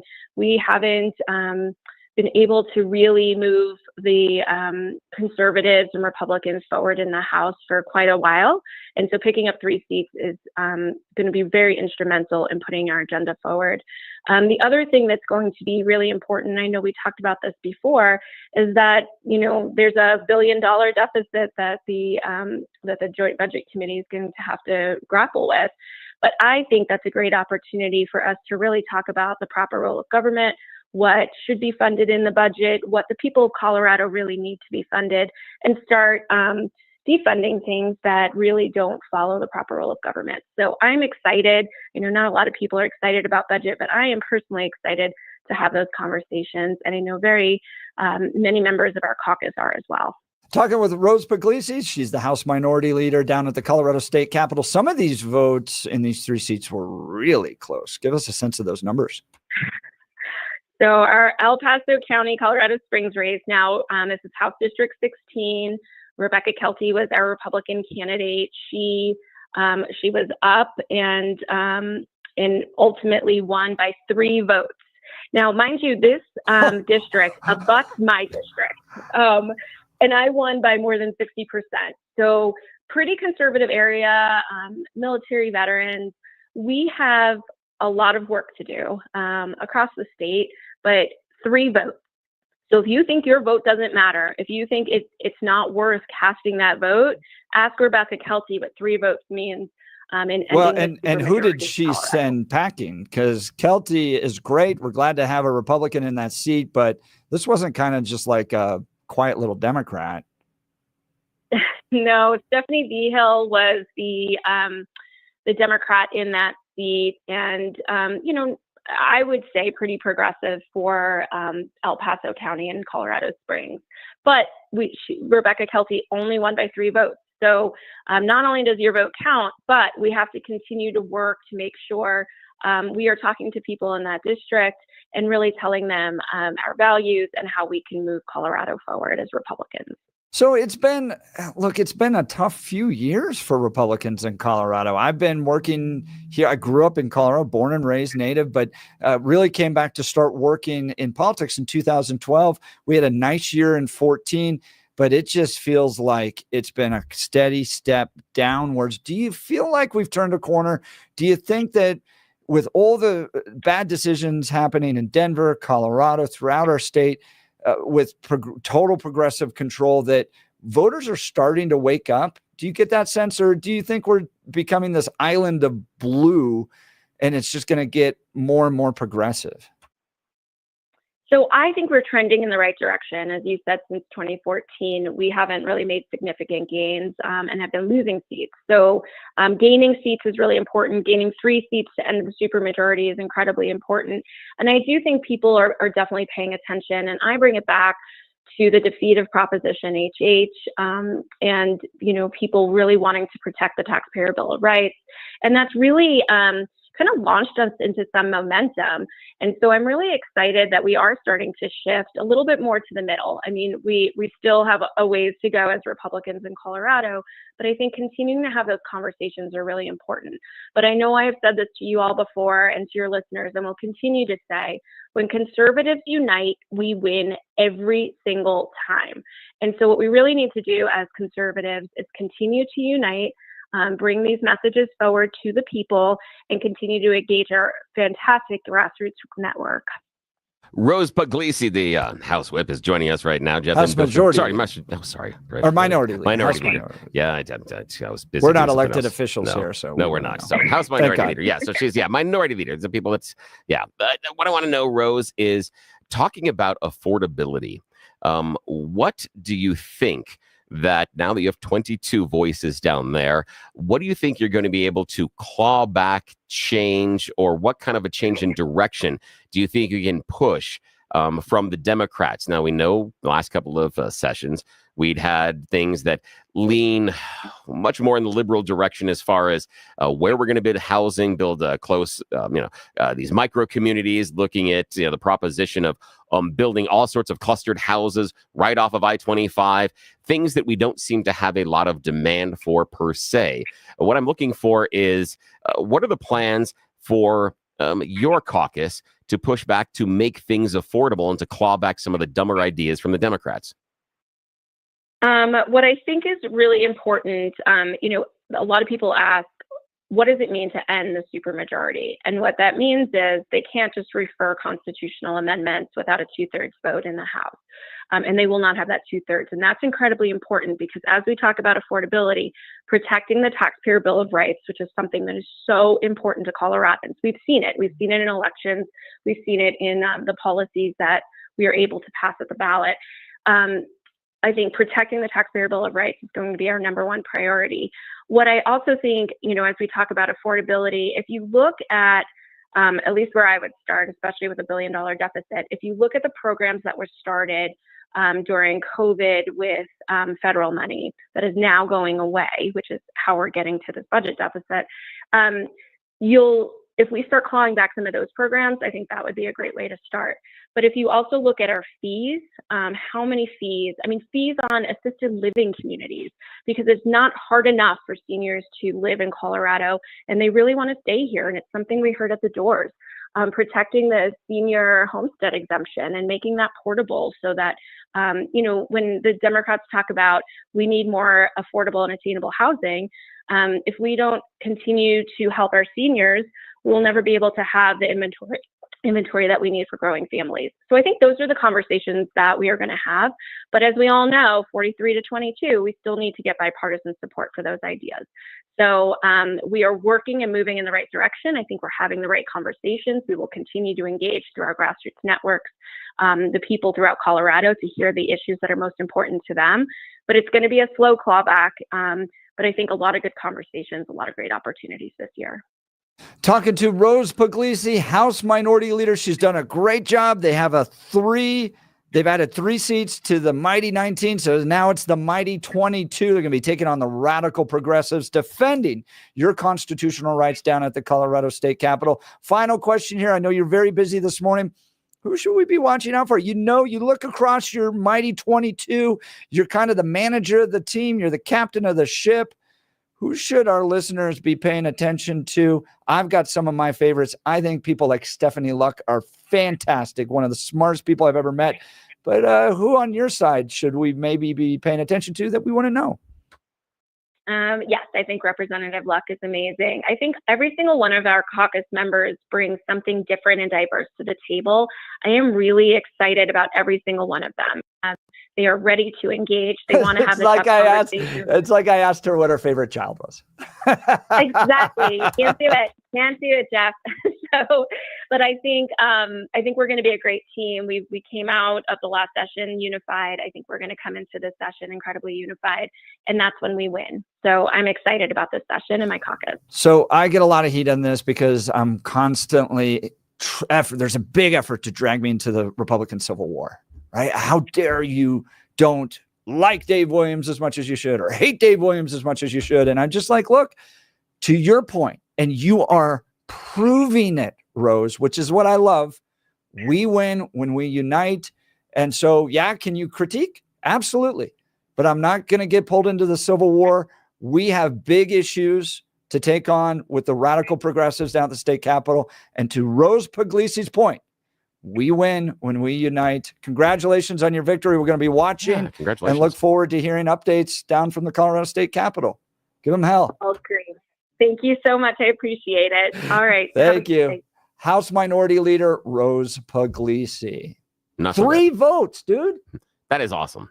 That's 3 crazy. votes. That is crazy. When everybody talks about, Sorry, Stephanie Vigil. The other idea is when you talk about the idea of, hey, my vote doesn't matter. There's a great example. There's some nice, the idea that you can matters make, in my heart. Yeah, it's the idea that you can move and make this change, and so that's a nice little shift. So that's really cool that they're no longer the super minority. That's fantastic. That's going to be a lot more fun, and it's going to make the session a lot more entertaining. All right, breaking news on the Daniel Penny case coming through here. This from the New York Post reporting jurors deadlocked in Daniel Penny manslaughter trial over subway chokehold death of Jordan Neely. The 12-person panel sent a note Friday morning saying it's having trouble reaching a consensus on whether to convict Penny, 26, of recklessly causing Neely's death by placing him in a 6-minute chokehold in May of 2023. Now, if the jury is unable to reach a verdict, Manhattan Supreme Court Justice Maxwell Wiley will be required to give them what's known as an Allen charge, urging them to reach a unanimous verdict. So I guess it's going to continue. But right now, as of this morning, they are deadlocked. This should be an easy one in my case, dismissal, because the idea that we're going to put him in prison while just seeming to negotiate plea deals for everybody else, it's just crazy. I think it's wrong that the AG is targeting this guy for such harsh punishment. Yeah. So, but on my end, I disagree a little bit, only because what he did was uncalled for, and he misapplied the hold and killed him because of it. Now, we can talk about whether or not he needed to take matters in his own hands, etc. But the steps that he took ended up, he applied the chokehold incorrectly. It was done incorrectly, and he held on to it for way too long. And because of that, someone passed away. And so the issue would be criminal charges, because I could see civil in that case. No criminal, because he criminal. Killed, manslaughter. He didn't intend to kill the person. And I think that should be adjudicated. It would just be like if you were trying to stop someone that was robbing a store and you pulled out your gun and you shot not only the criminal, but you also shot a bystander.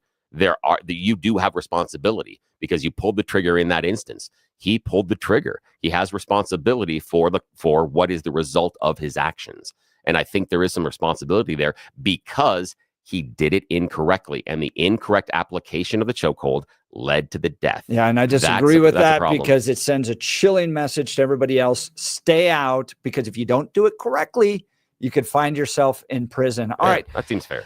Let's do it correctly. We got to get to poetry. Yes, we do. Oh, Bill and I are going to land this plane roughly anyways. Oh, yeah. Debating all the way to the ground. All the way. We're happy to take your text messages. That's not a mountain. I swear that's not a mountain. Keep going forward.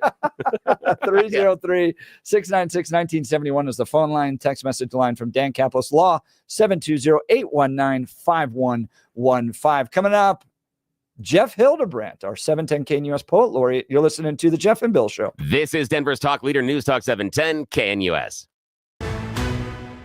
At this hour, I'm Christina Owayo in Dallas, and here are your top stories. Lawmakers in Washington, D.C. say they are very impressed with Elon Musk's and Vivek Ramaswamy.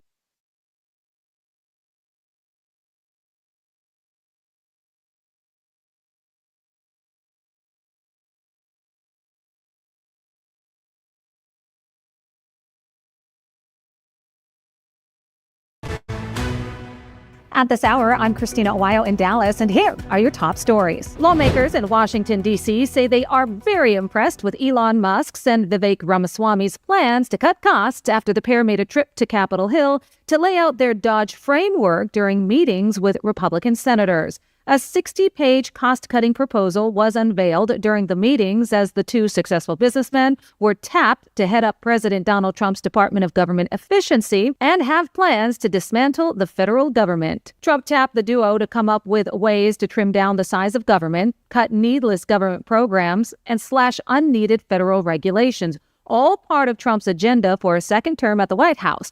House Speaker Mike Johnson said there's going to be, quote, a lot of change in Washington. We're all excited. I know you're all excited that Elon Musk and Vivek Ramaswamy have joined us today.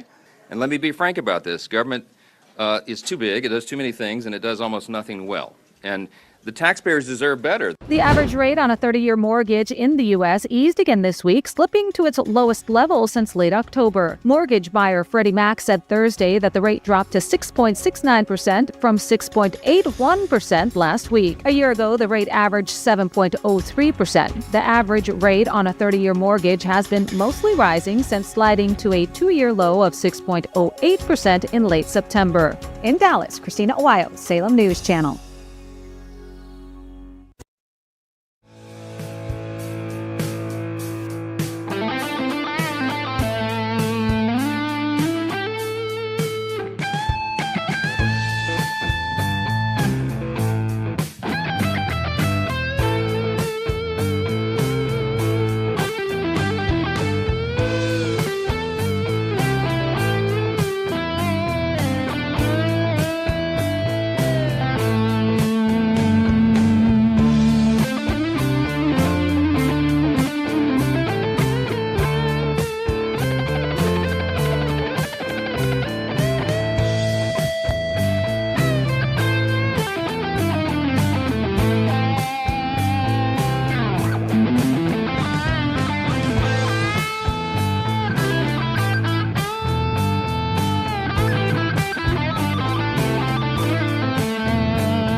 Welcome back to the Jeff and Bill Show. As we like to do on Fridays, we invite 710 KNUS Poet Laureate and Cowboy Poet Jeff Hildebrandt into the studio. He's got some poems for us. One that I really love because we're in Advent season. Jeff, what is Advent? It's a shortened version of hospital name. No, Adventist. No, that's not right. It means adventure. No, does it mean small calendar with little chocolates behind doors? Is that it? Is that Latin for that? I think actually, so. It actually means coming or arrival. So it's preparation for the arrival. I thought it had to do with the vent. You add a vent to get more hot more air circulation. Yes. Anyway. Okay. In December, we remember Virgin Mary giving birth to a son known as Emmanuel, God with us here on earth. We remember how those shepherds in their fields heard angels sing and headed to a manger where they found a newborn king. We sing about the wise men who traveled from afar and found their way to Bethlehem by following that star. But there is more to Advent than historic celebration. We also view this time of year with great anticipation. In addition to remembering, we should also look ahead to the next part of God's story, so we are not misled. We celebrate Christ Jesus' birth as the beginning of the end of Satan's rule on earth. Because when Christ comes again, he's coming back as King of Kings on a horse as white as snow. The signs all say it could be soon. You should tell someone you know. Oh, man. There you go. That's great. It's a reminder of what this is all about, of the greater story of the redemption of that Christ brings through salvation, and then the return, the second return. That's right. Now, Jeff, I'm gonna turn off. Hildebrandt can't hear us right now, but I got a question for you.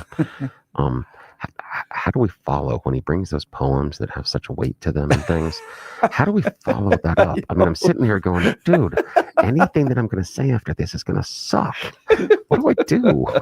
Okay, I'm going to turn Hildebrandt's mic back on. He didn't hear us. Okay, so here, okay, there, okay. Oh yeah, that was a wonderful poem. Like, that's fantastic, Jeff. I can't believe what you did there. Thank you. I don't know what to say. I don't know either, because it's just so like what do I want to say? Like honoring of God and respectful, and we are just so for me not. Disrespectful. Yes, that's kind of I heard that a lot from my parents. Yes.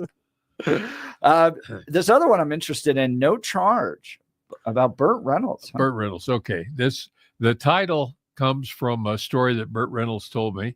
We worked together doing introductions for movies on one of the Stars channels. Anyway, he had this picture in his playroom, as it was, of an Indian on a cliff overlooking a valley with clouds all around. And he said he got that picture before he was a big star, and he was enamored of the artist and said, "I'd like you to create this picture for me, and this is what I'd like to see."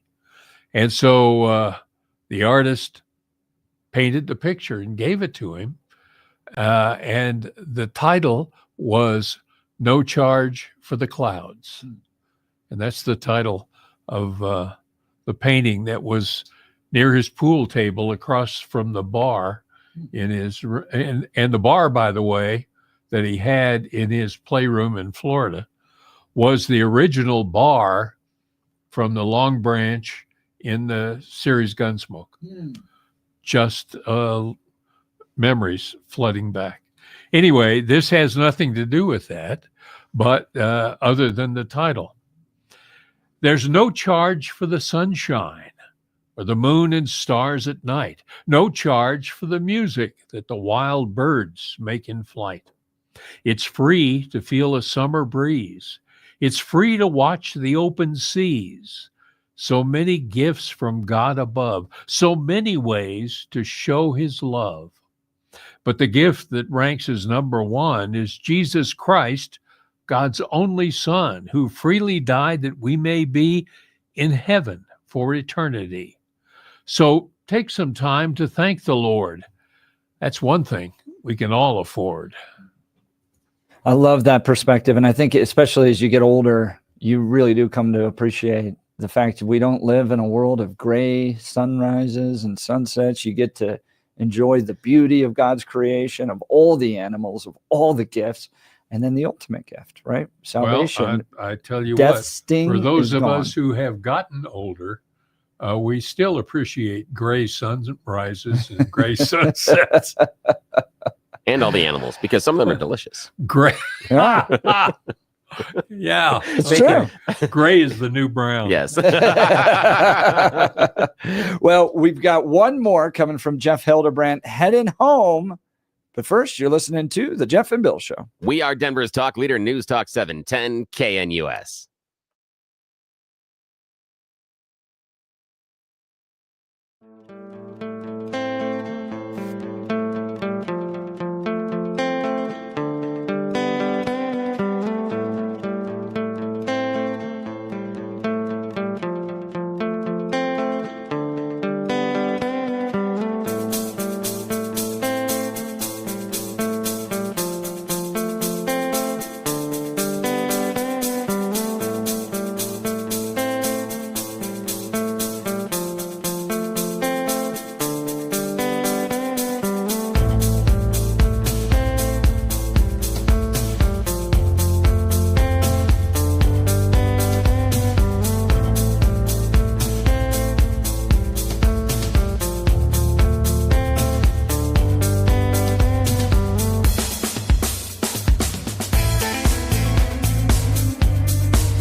It's been a wild week on the Jeff and Bill Show.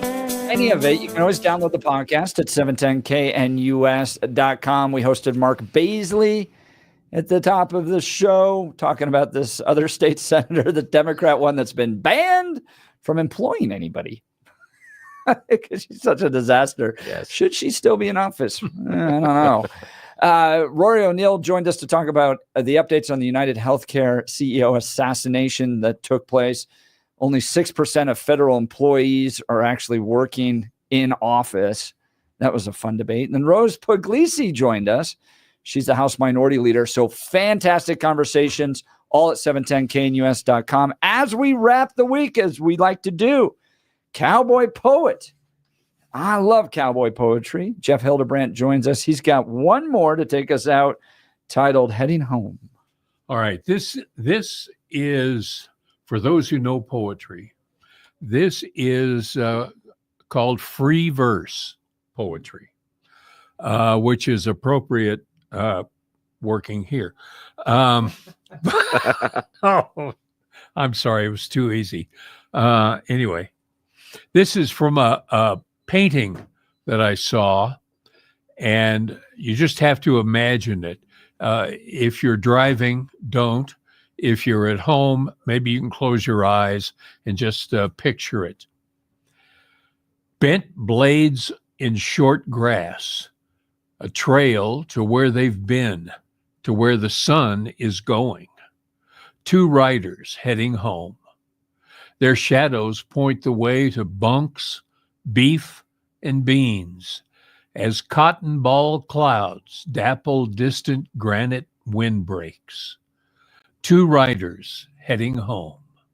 No need to talk as ponies walk. Their cowboy cadence conducts a symphony in solitude. Folks look and say they're heading home. But if home is where the heart is, they're already there. Oh, man. Dude, what are you doing to us? I'm not even going to say anything. I know. Okay, you can open your eyes now. Jeez. The imagery there is fantastic. And I want to let our listeners know that if you want to check out Jeff's stuff and you want to give them, he has a bunch of books that are perfect for stocking stuffers. Check him out online. Jeff Hildebrandt, Hildebrandt. You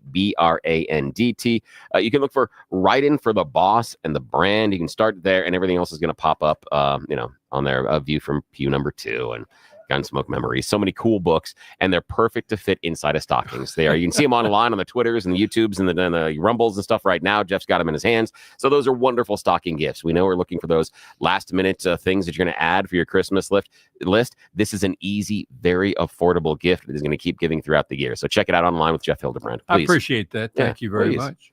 Dude, you're doing a great job. We appreciate you. Man. It is. That's crazy. A really good, that's a good stocking stuffer, or just a gift for dad or grandpa. Yeah. Because, the truth is, whenever we want something, we just go buy it. That's why Christmas is always hard for wives and kids, because they're like, what do we get dad? Exactly. Just has stuff. Here's the coolest thing, though, is that if you're buying one of these books, you're going to put in a stocking stuffer, it's just going to bring it over to the family, etc. You don't have to worry about color, size, style. This is easy. You don't have to worry about all those hard questions. This is an easy one to pick it up. Pick up the books. And I'll tell you, if you got a minute, somebody who had one of my books told me one time, they said, we put this on the table next to the bed. That is a good one. And I read a poem every night. I love it. Puts me right to sleep. You're listening to the Jeff and Bill Show. News Talk 710 KNUS.